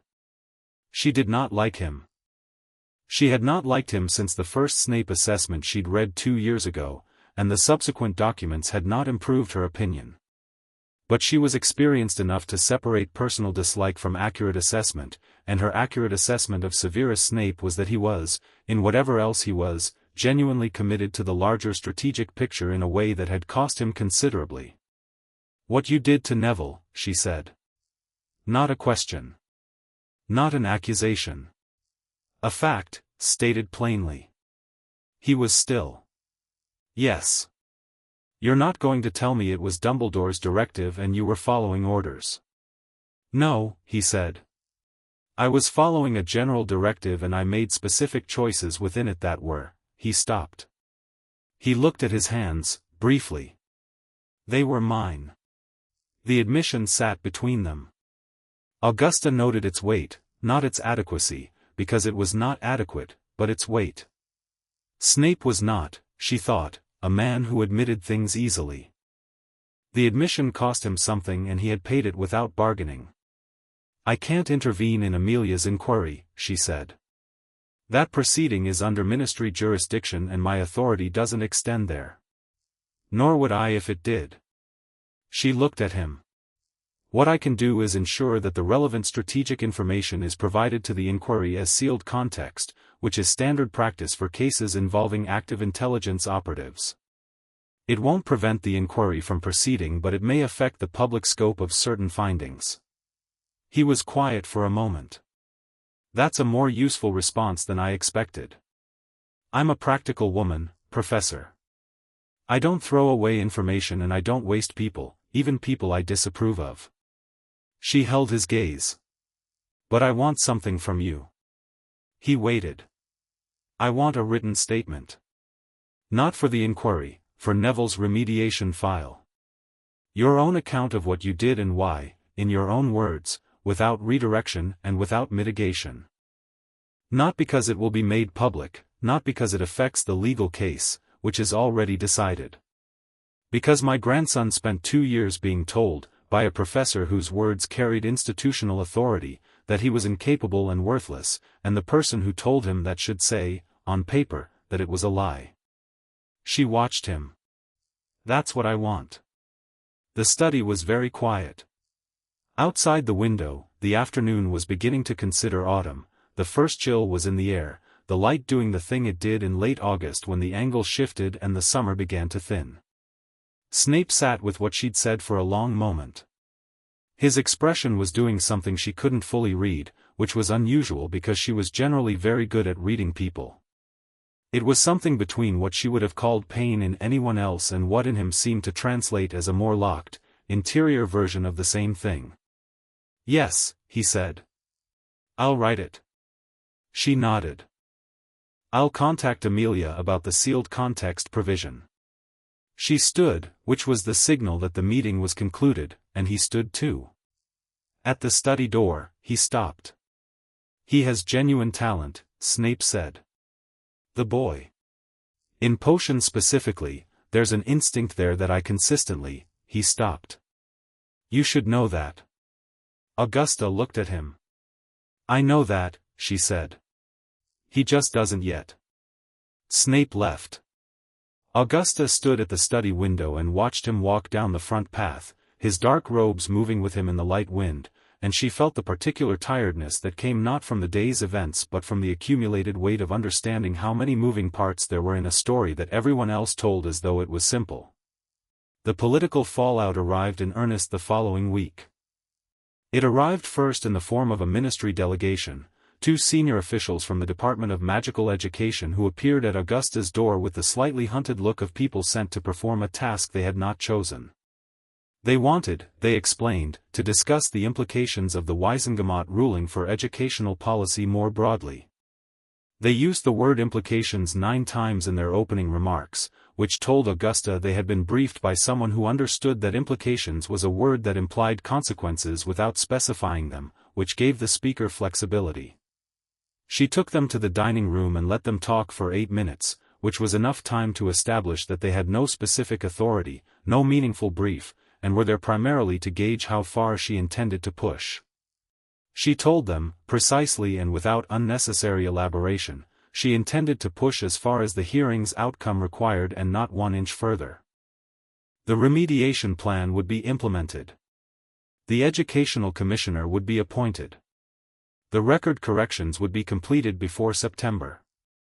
Everything else was subject to the board's review process and Amelia's separate inquiry, both of which were proceeding through proper channels. They left looking both reassured and slightly confused, which was exactly the right combination. The second wave of fallout was from the wizarding public, which Augusta experienced primarily through her post. She received 43 letters in the first week after the hearing. 17 were supportive, parents, educators, a few former Hogwarts students who had their own experiences of institutional failure that they had never had a framework for until the Prophet coverage gave them one. 19 were hostile, ranging from measured disagreement to 1 letter that contained a howler in spirit if not in form, a densely written page informing her that she had betrayed the wizarding world by undermining its greatest protector at a time of ongoing threat. 4 were from journalists requesting comment. 3 were from political allies with strategic observations she found genuinely useful. She answered the useful ones, filed the hostile ones in case they became legally relevant, and sent brief acknowledgments to the supportive ones. The one that took her longest to answer came from a witch in Manchester whose letter described, in plain, unelaborated terms, what school had been like for her daughter, the consistent diminishment, the institutional indifference, the way the daughter had come home every year smaller than she'd left, until she'd stopped coming home at all in any meaningful sense. The letter did not ask for anything. It just said, in its last line, "I didn't know there was anything to be done. I'm glad someone did it." Augusta sat with that letter for a long time. Then she wrote back, longer than her usual acknowledgement, though still not sentimental. She named Amelia's inquiry and the educational commissioner's incoming appointment. She gave the woman specific information about the formal complaint process through the Department of Magical Education. She told her where the relevant charter provisions could be found and what rights they conferred. She said, "You know your daughter. Trust that knowledge over any institution's assessment of her. They have not yet earned the right to it." She sealed it and sent it, and moved to the next one. Neville came to find her that Friday afternoon. She was in the garden, the roses really did need cutting now, and she had finally gotten to them, and she heard him before she saw him, his familiar shuffle to purposeful footstep pattern which had been changing all month, the shuffle receding, the purpose more consistently present. He sat on the stone bench near the rose arch and watched her work for a moment. She let him watch. She had learned, over the past weeks, to let him have the approach at his own pace rather than turning to meet him, because he arrived at things most clearly when he wasn't performing his arrival. "McGonagall wrote to me," he said. "Officially. Headmistress stationery." "What did she say?" "The remediation assessment is scheduled for the second week of September, before term starts. She's assigned Professor Sprout to oversee it, which," he paused. "I think that was deliberate. I think McGonagall picked Sprout on purpose." "Almost certainly," Augusta agreed. She clipped a spent head off the rose and let it fall. How do you feel about it? Nervous, he said, immediately. And then, no, that's not quite right. I'm nervous, but the nervous feels different. It used to feel like I was nervous about failing. I'm nervous about finding out. Which is different. Very different, she said. I've been reading, he said. Not just herbology. I got the third-year charms text and the second-year potions one, the actual theory sections, not just the instructions. And he stopped. I understand it, Gran. I read it and I understand it. I don't know why I didn't understand it before, and then I think about the rubric in Snape's classes and I don't spend too much time on that question, Augusta said. Understanding the cause is useful up to a point and then it becomes a way of not moving forward. He was quiet for a moment, considering this. That's very practical. I am a very practical person. You're a terrifying person, he said, and the specific quality of his voice when he said it, the warmth under the precision, the way the word terrifying landed as a compliment of the highest order, made Augusta's roses and gardening composure do something it wasn't strictly supposed to do. She set it aside. She clipped another rose. The Snape letter came, Neville said. She stopped cutting. Yes. You left it on the desk. I read it. He was quiet. You didn't tell me it was there. No, she said.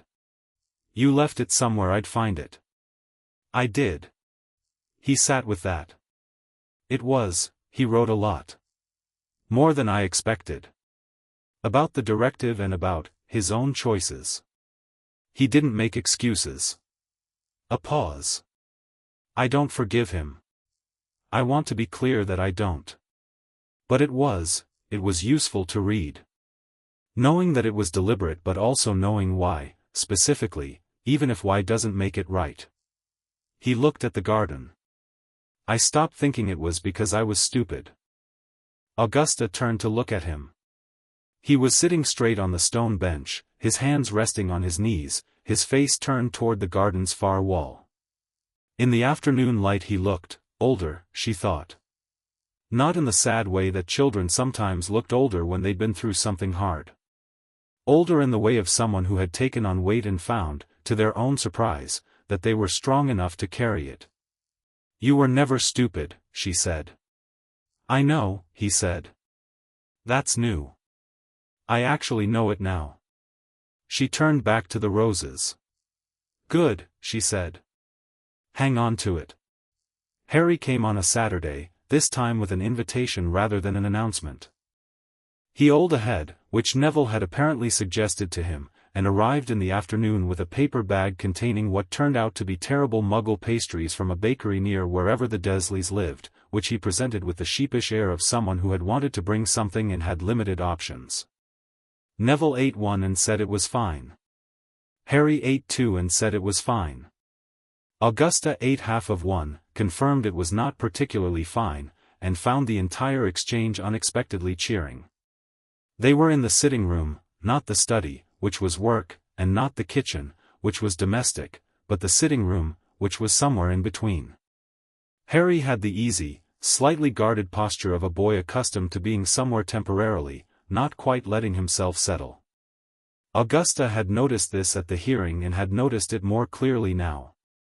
He sat in a chair as though he wasn't entirely sure it belonged to anyone, including him. The board's review, he said. Do you think Dumbledore comes back as headmaster? I think it's possible, Augusta said. Likely, even, in some capacity. The censure is significant but it's not disqualifying. She looked at him. Does that concern you? He thought about it. A month ago, yes. Now, he paused. I think Hogwarts will be different regardless. McGonagall's there. The commissioner's coming. The people who were complicit in the way things were run are going to have to operate differently. He paused. And I think he knows it. I think the hearing changed something in how he sees himself, and I think that matters even if it doesn't fix anything." "You're being generous," Neville said. "Maybe," Harry said. "Or maybe I'm just tired of it being the main thing." He looked at his hands for a moment. "The prophecy. Have you?" He looked at Augusta. "I know you found references to it in the castle memory. Have you gone further with that?" "That particular investigation," Augusta said, "is now with the Department of Mysteries. It's outside my jurisdiction and frankly outside the scope of the original case." She paused, because she owed him precision. "What I can tell you is that the Wizengamot record now officially acknowledges that a prophecy exists, that it was a material factor in Dumbledore's decisions regarding both Neville and yourself, and that neither of you was formally informed of its existence or its implications. That acknowledgement is significant. It creates legal standing for either of you to formally petition the Department of Mysteries for access to it." Harry was very still. "I can petition for it. You and Neville both can. Separately or together." She looked at them both. "When you're ready. There's no rush on it." Neville looked at Harry. Harry looked at Neville. Something moved between them, not the careful, mutual orbit distance they'd maintained through 2 years of sharing a dormitory building, but something more direct, more chosen. The beginning, perhaps, of a friendship that had been available to them all along but had been arriving very slowly through circumstances that made closeness difficult. "Not yet," Harry said. "But eventually." "Agreed," Neville said. Augusta drank her tea and said nothing, because sometimes the right thing to say was nothing. On the last Monday of August, the Educational Commissioner was formally appointed. Her name was Millicent Bagnold, the former Minister for Magic, retired, 67 years old, with a reputation for institutional rigor that made most of the Department of Magical Education visibly nervous. She had served 2 terms as minister through some of the most difficult years in Wizarding Britain's recent history and had never once been credibly accused of placing expediency above accountability, which was, in the landscape of Wizarding politics, genuinely remarkable. Augusta had suggested her name to Griselda, who had submitted it to the Wizengamot panel overseeing the commissioner appointment, who had voted on it and confirmed it in 3 days, which was speed that suggested the panel was as relieved as anyone to have a name they could all support without significant argument. Bagnold sent Augusta a 2-line note on her first day: "I've reviewed the case files. The standard here was unconscionably low. I intend to change that. Regards, MB." Augusta sent back a note of equivalent length: "I know you will. The Longbottom remediation assessment is September 10th, send me the outcome when you have it." A.L. Snape's inquiry resolved on a Thursday, quietly, without profit coverage. Amelia's office released a brief statement noting that a formal conduct review had resulted in a conditional continuation of employment, subject to a structured supervision arrangement under the new headmistress and the educational commissioner, and that certain teaching practices had been formally prohibited and added to the school's conduct code. Snape remained potions professor. He remained head of Slytherin. He operated, from September, under a set of conditions that Amelia had crafted with the specific, surgical precision of someone who understood exactly what she was doing and why. It was not, Augusta knew, satisfying in the way that removal would have been satisfying. But removal had its own complications: the intelligence role, the larger war's continued undercurrent, the particular web of function and sacrifice that Snape occupied, and that did not resolve cleanly into the categories of victim and perpetrator that a cleaner outcome would have required. She was not satisfied. She was functional, which was what the situation allowed. She wrote to Neville and told him directly and plainly what the outcome was. She did not soften it. She also told him what the conditions were, what they required, and what it would mean in practice for his 3rd year. He wrote back the same evening, a long letter, longer than he usually wrote, which covered both the anger and the acceptance, and then, on the last page, moved past both of them and into something she hadn't expected. He wrote, "I've been thinking about what school looked like before all this and what it'll look like after. I think the after version is real, but I don't know yet how to trust that it's real. I think that takes time, and I think I'm okay with that because I understand now that being okay with things taking time isn't the same as not caring whether they happen. Anyway, I've started rereading the third-year syllabi and I think herbology is going to be excellent, and I'm cautiously optimistic about charms. Potions I'll handle. I'll see you at the weekend. Augusta read it 3 times, which was 2 more times than she read most things. On a Tuesday evening in early September, 3 days before Neville's remediation assessment, Augusta went to St. Mungo's. She went every week, had gone every week for 12 years, and the visits had a ritual structure that she maintained, not because the ritual comforted her but because it was the thing she could still do, and she was a woman who did the things she could do. She sat beside Frank. She sat beside Alice.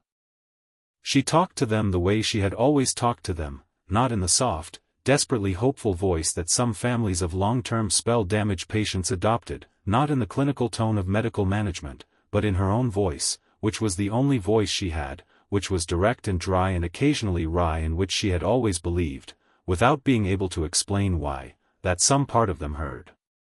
Tonight she told Frank about the hearing. She told him about the documents and the chamber and the vote.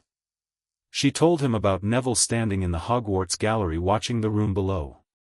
She told him about the roses in the garden and the terrible Muggle pastries and the letter that ended "I'll see you at the weekend." She told him, with the specific brevity she used for things that cost her most to say, that she was sorry it had taken this long, and that she understood there were things she couldn't fix and things she couldn't give back, and that she was trying to do, for what remained, the best she knew how. Alice was asleep.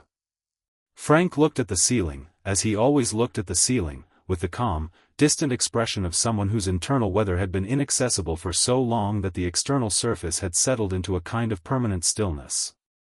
Augusta sat with them for an hour. When she stood to leave, she smoothed Frank's blanket the way she always did, a gesture she had been performing for 12 years with no particular purpose beyond the performance of care, which she had come to believe was its own purpose. In the corridor outside, she passed a healer who had been treating Frank and Alice for 6 years and who sometimes, very briefly, gave her honest updates. The healer stopped her tonight and said, carefully, "We've had some responses in the last month. Nothing significant. But, responses." Augusta looked at her. "What kind?" "Physical. Small things. Voluntary movement." Frank turned his head toward the window last Tuesday. The healer kept her tone clinical, because she was a professional and she knew how hope worked and how carefully it had to be handled in this particular corridor. "It may be nothing. These cases, we see fluctuations. But I thought you should know." Augusta nodded. "Thank you," she said, in a voice she had to do some work to keep even. She walked out of St. Mungo's into the September evening, the air cool now, definitively autumn, and stood on the pavement for a moment. Around her, London moved in its usual oblivious way, Muggle and wizarding lives running in parallel without touching, all of it indifferent to one woman standing on a pavement outside a hospital processing the specific, dangerous, carefully contained feeling of something that might be a beginning. She did not let herself call it hope. Not yet.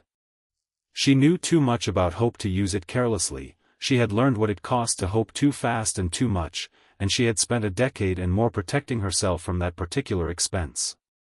But she walked home with something different in her chest than what she'd walked in with. Not hope. The adjacent thing. The thing that meant the door wasn't locked, just closed, and that you still had your hand. She walked home. The evening was clear and cool and entirely ordinary. Somewhere across the city, Neville was in her study, she knew, going through his remediation prep notes, writing small, organized questions in the margins of his syllabi in his careful, slightly too large handwriting. She would be home in 20 minutes. She would make tea. She would sit in the study doorway and tell him about St. Mungo's, plainly and without embellishment, and let him feel what he needed to feel about it. And tomorrow she would read Bagnall's first commissioner report, and write back with 3 specific questions, and call Amelia about the ongoing Snape supervision protocols, and begin drafting the formal petition, Neville's and Harry's both, when they were ready, for the Department of Mysteries. There was still a great deal to do. There always was. That had never been a problem for Augusta Longbottom. It was, in fact, precisely the point. Chapter 6, What Grows After the Remediation Assessment took 4 hours. Sprout ran it in the greenhouse, Greenhouse 3, which was the one with the best morning light and the particular green warmth that came from being surrounded by things that were alive and growing and entirely unconcerned with anyone's documented underperformance. She had arranged it that way deliberately, Augusta suspected, because Sprout was a woman who understood that environment mattered, that people were not separate from their surroundings but continuous with them, and that a 13-year-old boy who had been told for 2 years that he was inadequate in classrooms would perform differently in a greenhouse than he would in a classroom. Augusta waited outside. This had been Neville's one firm condition, stated the evening before with a quiet certainty that she had respected immediately: "I want to do this part alone." She had agreed without hesitation, because it was the right call and because the fact that he'd made it was itself the information she most needed. She sat on a low stone wall near the greenhouse entrance and watched the castle in the September morning. The grounds were still empty, term didn't start for another 3 days, and Hogwarts without students had a particular quality, a held-breath stillness, like a theater before the audience arrived. She could see the lake from here, flat and dark in the early light, and the edge of the forbidden forest, and the high towers of the castle catching the first of the sun. She had brought work. She always brought work. She had Bagnall's first commissioner report and the Department of Mysteries' preliminary response to the Prophecy Access petition. She had filed it herself, without Neville and Harry, because the filing itself was not their burden and the waiting was not their waiting, but she had wanted the paperwork begun before September ended. The preliminary response was cautious and bureaucratic and told her very little except that the petition had been received and was under review by the unspeakables, which was the expected answer, and she filed it in her folder and moved to Bagnall's report. The report was 30 pages, precise and thorough, covering the first weeks of Bagnall's commissioner tenure in the kind of detail that told you a great deal about how she thought. She had spent the first week reading every staff evaluation from the past 5 years. She had spent the second week meeting individually with every teacher at Hogwarts, which had apparently produced a range of responses from enthusiastically cooperative to visibly uncomfortable, with the visibly uncomfortable distribution tracking, fairly neatly, onto the teachers whose practices had most significantly diverged from the Charter's requirements. She had spent the third week in the student records office with a methodical attention to case files that the records clerk had described, in a brief note appended to the report, as the most thorough examination of these records in living institutional memory. Her preliminary findings were, in Bagnall's characteristically spare prose, significant. The Longbottom case was not an isolated one. It was the most documented, the most legally actioned, but it was not the first time a student's records had been shaped by something other than honest assessment. There were patterns, not always as directed as Neville's case, not always with the same deliberate design, but patterns of institutional culture that had allowed certain teachers to evaluate certain students in ways that reflected personal preference and political calculation more than educational reality, and that had been allowed to persist because no one with sufficient authority had applied sufficient scrutiny. Bagnall had, in her third week, revised the entire staff evaluation framework.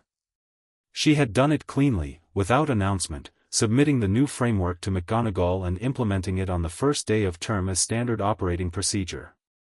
She had noted in the report, with the particular dryness of someone who had been in politics long enough to find a certain pleasure in understatement, that the new framework has been received with universal formal acceptance and varied informal enthusiasm. Augusta read the 30 pages and wrote 8 marginal notes and sent the report back with a covering letter that said, "This is good work. The student records analysis should be extended back 10 years. I'll provide Wizengamot access to the relevant Charter compliance archives. A.L." She capped her quill and looked up at the greenhouse. The door was still closed. She waited.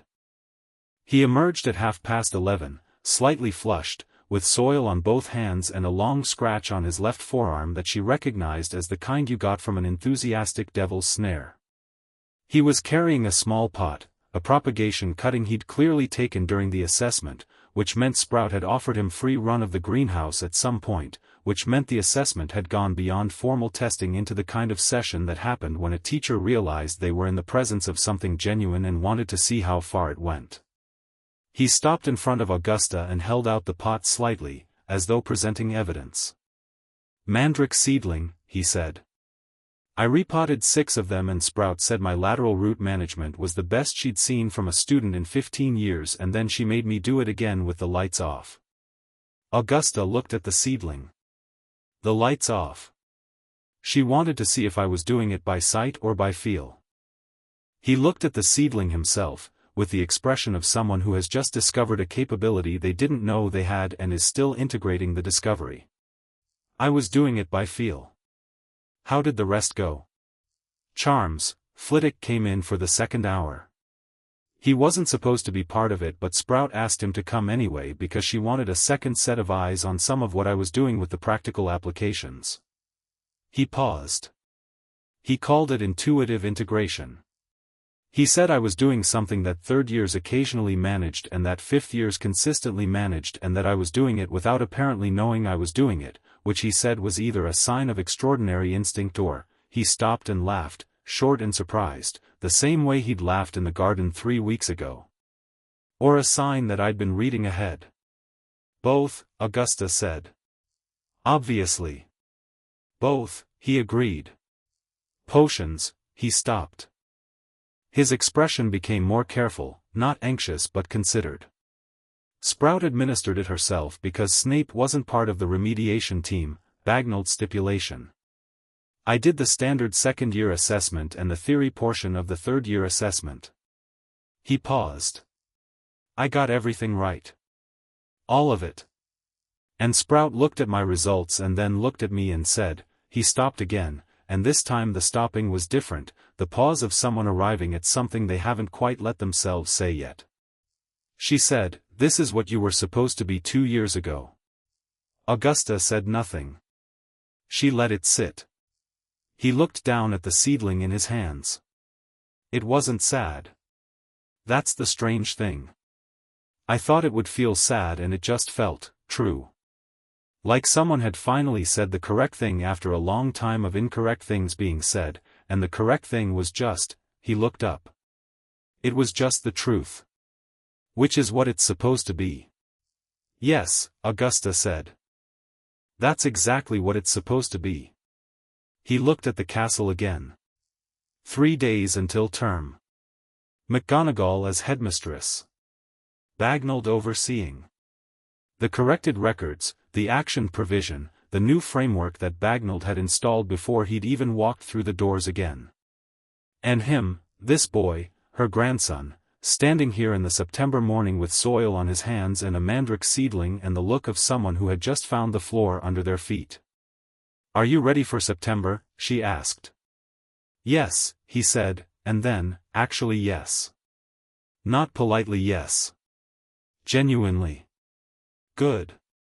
She stood, gathered her work folder, and straightened her robes. "Come. Sprout will want to know where that seedling ends up." She didn't see him off on the first day of term because he didn't ask her to. He'd done the Hogwarts Express departure every year with varying combinations of dread and determination, and she had stood on platform 9 3/4 each time doing the particular performance of not hovering that hovering parents and guardians performed, aware of the performance and performing it anyway because there was no better option. This year, he came to her study the evening before, said he'd had his trunk packed for 2 days, mentioned that Harry had written and they were meeting on the train, and asked if she needed him for anything before morning. She told him she didn't. He said good night. He went to bed at a reasonable hour, which was itself new.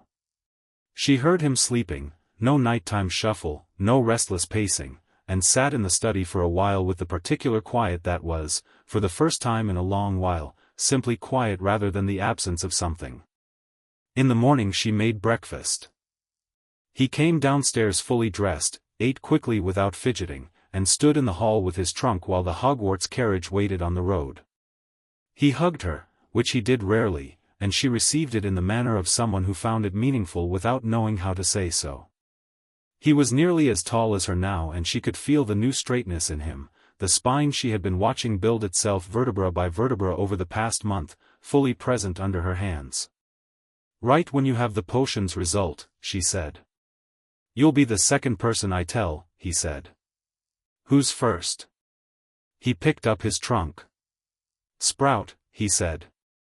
"She made me promise." He left. The carriage took him down the road and around the corner and out of sight, and Augusta stood in the open doorway of her house in the September morning and watched the empty road for a moment, not from sentiment but from the simple, permitted pause of a person who has done something difficult and is allowing themselves a breath before the next thing. Then she went inside and made a second cup of tea and sat down to work. 3 weeks into term, Neville's first letter arrived. It was 4 pages, which was longer than he had ever written from school in 2 previous years combined, and it covered, in his characteristic mix of methodical observation and unexpected wit, the state of things. McGonagall had moved through the school in the first weeks of her headmistressship like a structural engineer examining a building after a significant event, precise, thorough, touching every wall and testing every joint, making notes in the small green notebook she apparently carried everywhere now, which had become a subject of mild terror and significant speculation among the student body. She had made 3 immediate and visible changes: the common room assignment protocols, which had historically been decided entirely by heads of house without cross-house coordination, were now collaborative, the student support request process had been simplified and made anonymous, and Filch, who was apparently resistant to the new spirit of things, had been given a formal conduct conversation that multiple students reported having overheard through the office wall and that had, by all accounts, been remarkably specific and entirely controlled. Snape was teaching under the new framework. Neville described his first potions class of 3rd year in 2 paragraphs, the first noting the absence of certain specific behaviors, the second noting what had replaced them, which was not warmth or encouragement, because Snape was incapable of either, but a clipped, impersonal efficiency that graded on observable output rather than personal preference. Neville had scored and exceeds expectations on his first practical assessment. He had written that down without exclamation, without excessive emphasis, just stated it as a fact in the middle of a sentence. The result was an E, which I thought was accurate, which told Augusta more than a page of celebration would have. Flitwick had enrolled him in the Advanced Charms elective group, the same program that had been proposed in first year and quietly declined without Flitwick's knowledge. It met on Wednesday afternoons in a smaller room off the main Charms classroom with 6 other students, and Neville described the first session with the contained enthusiasm of someone who has found a room they didn't know existed in a house they thought they knew completely. He wrote about Harry. They were spending time together now, deliberate time, building something from the tentative groundwork laid in Augusta's sitting room over terrible pastries. Harry was apparently teaching Neville to play Exploding Snap in a specific Gryffindor Quidditch strategy way that Neville found interesting from a tactical standpoint and Harry found interesting because he'd never had anyone engage with it as a tactical problem before. This detail pleased Augusta in a way she chose not to examine too closely. He wrote about the greenhouses. This was the longest section of the letter, 2 full pages on what Sprout was teaching him now that she knew what she was working with, on the specific properties of a particular dirigible plum cultivar he was attempting to cross with a standard plum variety for research purposes, on his theory about why mandrakes responded to verbal communication in a way that most herbology texts attributed to magical resonance but which he was beginning to think was actually more closely related to atmospheric pressure and root temperature. Augusta read the mandrake theory twice. Then she went to her own small bookshelf of herbology texts. She had acquired several over the past 2 years, gradually, without making a production of it, and confirmed what she suspected, which was that Neville's hypothesis was either derivable from a 1963 paper she found in the 3rd volume or was an independent arrival at the same conclusion, which meant he was operating at a level that was either second-year advanced or postgraduate depending on which system you used to evaluate it. She wrote back the same day. She answered his school news briefly and directly. She told him about Bagnall's second report and the 10-year records review. She told him about the Department of Mystery's second, slightly more substantive response to the prophecy petition, which suggested the unspeakables were actually considering the access request rather than simply filing it.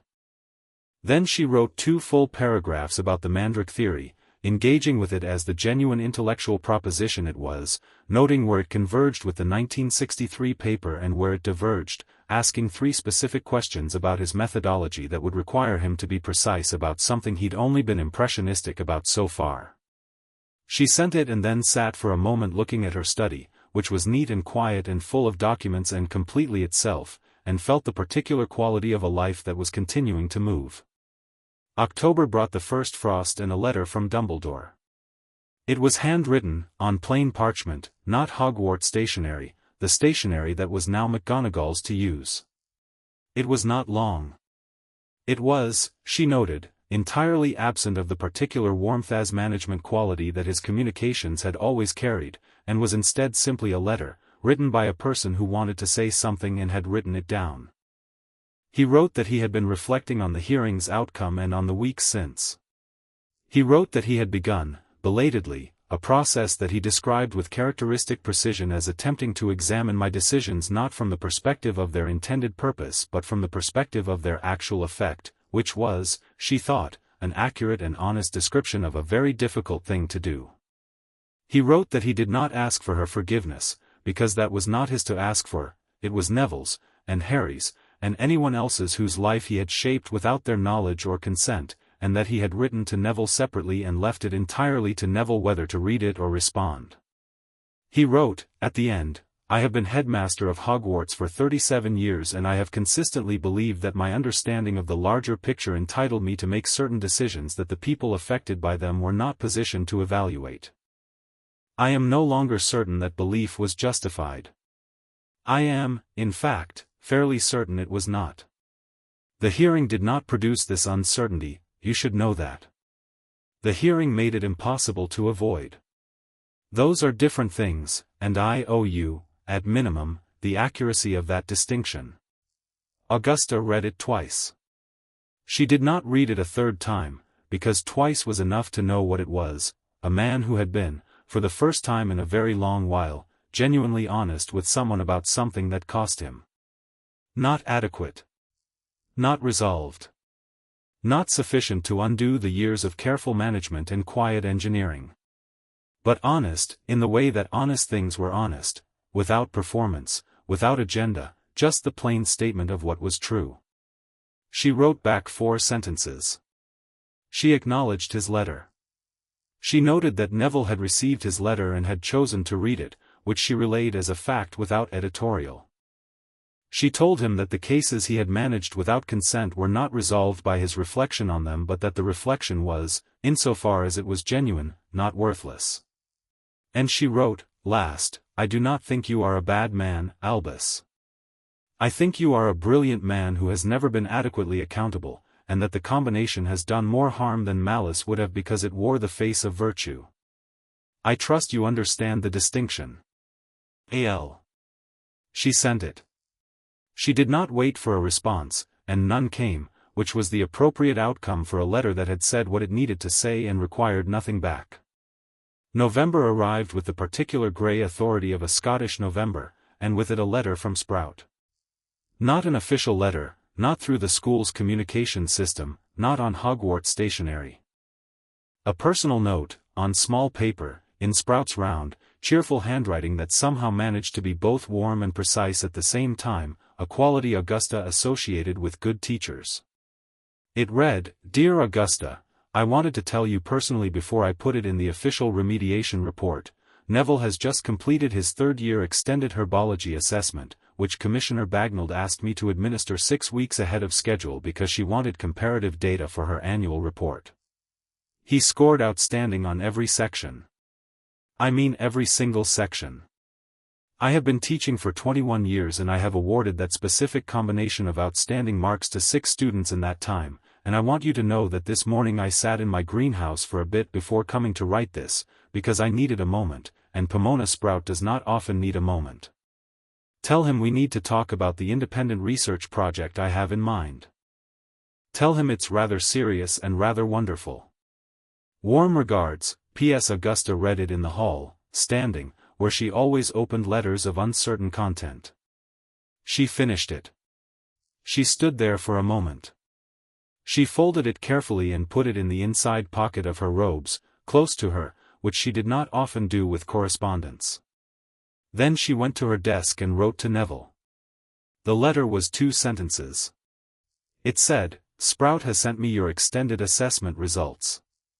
Outstanding across every section, she wants to speak with you about a research project, and before she tells you what it is I want you to know, I am not surprised." She paused with the quill for a moment, and then added a 3rd sentence, which was the kind of sentence she did not often write because she had, for most of her life, believed that such sentences were better demonstrated than stated. But she had been learning, this year, that demonstrated was not always sufficient.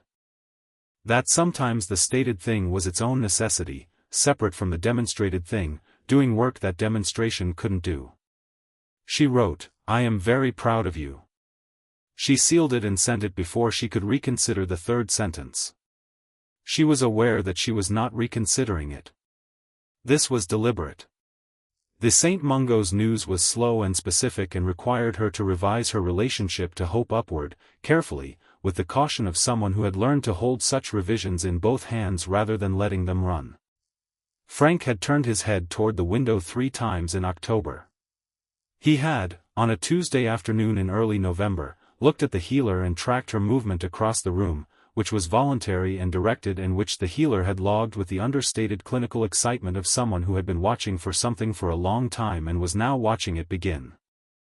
Alice had pressed Augusta's hand, not reflexively, not the small involuntary movements they'd seen before, but with the specific quality of intention, held for 2 seconds and then released. The healer had told her, "We don't use words like recovery in these cases because recovery implies a destination and it's more like emergence. Very slow, very uncertain. Months, possibly years. Possibly incomplete. But the direction," she had paused. "The direction is toward." Augusta had said, "Toward is enough. Toward is everything." She did not tell Neville immediately. She held it for 2 weeks, not from secrecy but from the same care she applied to Hope. She wanted to be certain enough that the telling was gift rather than burden, information rather than a weight he'd have to manage through. When she was certain enough, she wrote him a longer letter, which covered St. Mungo's and the healer's assessment in honest detail, neither inflating nor flattening it. She told him what toward meant and what it didn't. She told him what the months ahead might look like and the range of outcomes that were realistic. His response came back in 2 days, which was fast even for Owl Post, and the letter was the longest he'd ever written to her, 7 pages in his careful handwriting, which got progressively less careful as it went, the way handwriting did when it was keeping pace with thinking rather than transcribing it. He wrote about his parents. He wrote about what he remembered, which was very little, small things, the specific kind of small things that stuck in a very young child's memory because they were sensory rather than narrative. A sound. A smell. The quality of light in a particular room. He wrote about what it meant to grow up with their absence as the central fact of his biography and what it was starting to mean to him that the central fact might be changing. He wrote, at the end, "I don't know what to do with the possibility of them being there. I've built everything around the possibility of them not being there and it worked, I think, mostly, as a building. But buildings aren't supposed to stay the same forever. They're supposed to change with the people inside them. I think I can rebuild. I think I've been rebuilding since August anyway. This is just another room." Augusta folded the letter and held it for a moment. Then she added it to the inside pocket of her robes, next to Sprout's letter, which she had not yet moved, and where both of them sat together in the particular warmth of things kept close because they are too important to be filed. December arrived and with it a Hogwarts notice that the winter holiday would begin on the 23rd. Neville's letter the week before term ended was short and practical. He had 2 exams left, he was cautiously confident about both, he had started the preliminary research on Sprout's project and it was, he reported, rather serious and rather wonderful, as advertised. He asked if Harry could spend a week at Christmas, which Augusta permitted with one condition, that Harry wrote to her directly to confirm the arrangement, which he did, promptly, in a letter that was brief and polite and had, at the bottom, an added line in slightly different ink that appeared to be an afterthought: "Thank you, Mrs. Longbottom, for all of it." She did not reply to the addendum. She felt it was sufficient to receive it. On the 23rd of December, she stood on platform 9 3/4 in the particular London cold of a midwinter afternoon and watched the Hogwarts express arrive. The platform was dense and warm with reuniting families, parents craning over heads, students spilling out of carriages with trunks and owls, and the post-term energy of people released from structure. Augusta stood near the far end of the platform, which gave her a sight line over most of it. She was in her navy robes rather than the formal green ones, and she was carrying nothing, which was unusual for her and was a deliberate choice. She had come to receive someone, not to work. She saw him before he saw her. He came off the train third from his carriage, in conversation with Harry beside him, both of them carrying their trunks with the easy coordination of people who had worked out the logistics of moving together. He was still talking when he looked up and found her at the platform's end, and he raised his hand, not a wave, not quite, just a single raised palm that meant "I see you," and finished his sentence to Harry before he started walking toward her. She watched him walk across the platform. The spine was all there now. The height he'd grown into over September had been followed, visibly, by the width of someone who had been spending significant time in physical work, greenhouse work, practical work, the work of a person whose hands were regularly occupied with something real. He moved like someone who knew where they were going and had decided to be someone who knew where they were going, which was different from always having known, and she thought the difference might actually be better. He reached her. He looked at her with the clear, direct regard that had replaced the careful, self-monitoring scrutiny he'd always offered instead. "Good train," he said. "Hermione Granger has a time-turner and I have several questions about it, but I'm told not to pry." "Probably wise," Augusta said. Harry arrived at his elbow with an expression of mild exasperation that suggested the time-turner comment had been the 20th iteration of a conversation he was ready to conclude. He greeted Augusta with the specific respectful and direct combination she had come to expect from him. Augusta looked at them both, these two boys, standing on a December platform with their whole futures still in front of them, complicated and unwritten and, for the first time in either of their lives, honestly and appropriately theirs. "Come then," she said, and turned for the exit. They followed. On the last day of the year, she went to the garden. Not to work, the garden was well into its winter dormancy and there was nothing that required her. She went because Neville was there, which is where she always found him when he needed to be found or when she needed to find him or when neither of them needed anything in particular, and the garden was simply the right place. He was in the sheltered corner near the rose arch, which was bare now, the climbers stripped of leaves and standing as a clean architectural fact against the December sky. He was not reading. He was sitting with his hands around a mug of tea, looking at the beds below the arch where, in the spring, the first things would start coming up, the bulbs he'd planted in October, the herbology research cuttings he'd overwintered in small pots along the south-facing wall, the 2 experimental mandrake seedlings he'd brought home from Hogwarts with Sprout's blessing and which were currently in the shed waiting for the right conditions. She sat down across from him. He glanced at her briefly and returned his gaze to the beds. The morning was cold and entirely still. The sky was the flat, pale white of a day that had no particular intentions.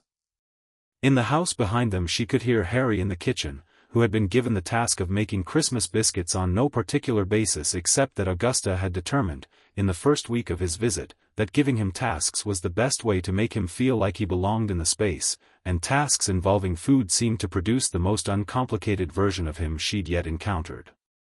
"What do you think comes up first?" Neville said. Not asking for information, thinking aloud. "The snowdrops," she said. "The corner bed, far left. They've been in since before you were born. Then the crocuses." "Then the crocuses," she agreed. He looked at the beds. "The mandrake seedlings will need to go in before the last frost if I want growth by April. I'm thinking the east corner, the soil drainage is better there." The east corner was your grandfather's rose bed, she said. He looked at her. Should I not put them wherever the drainage is best, she said.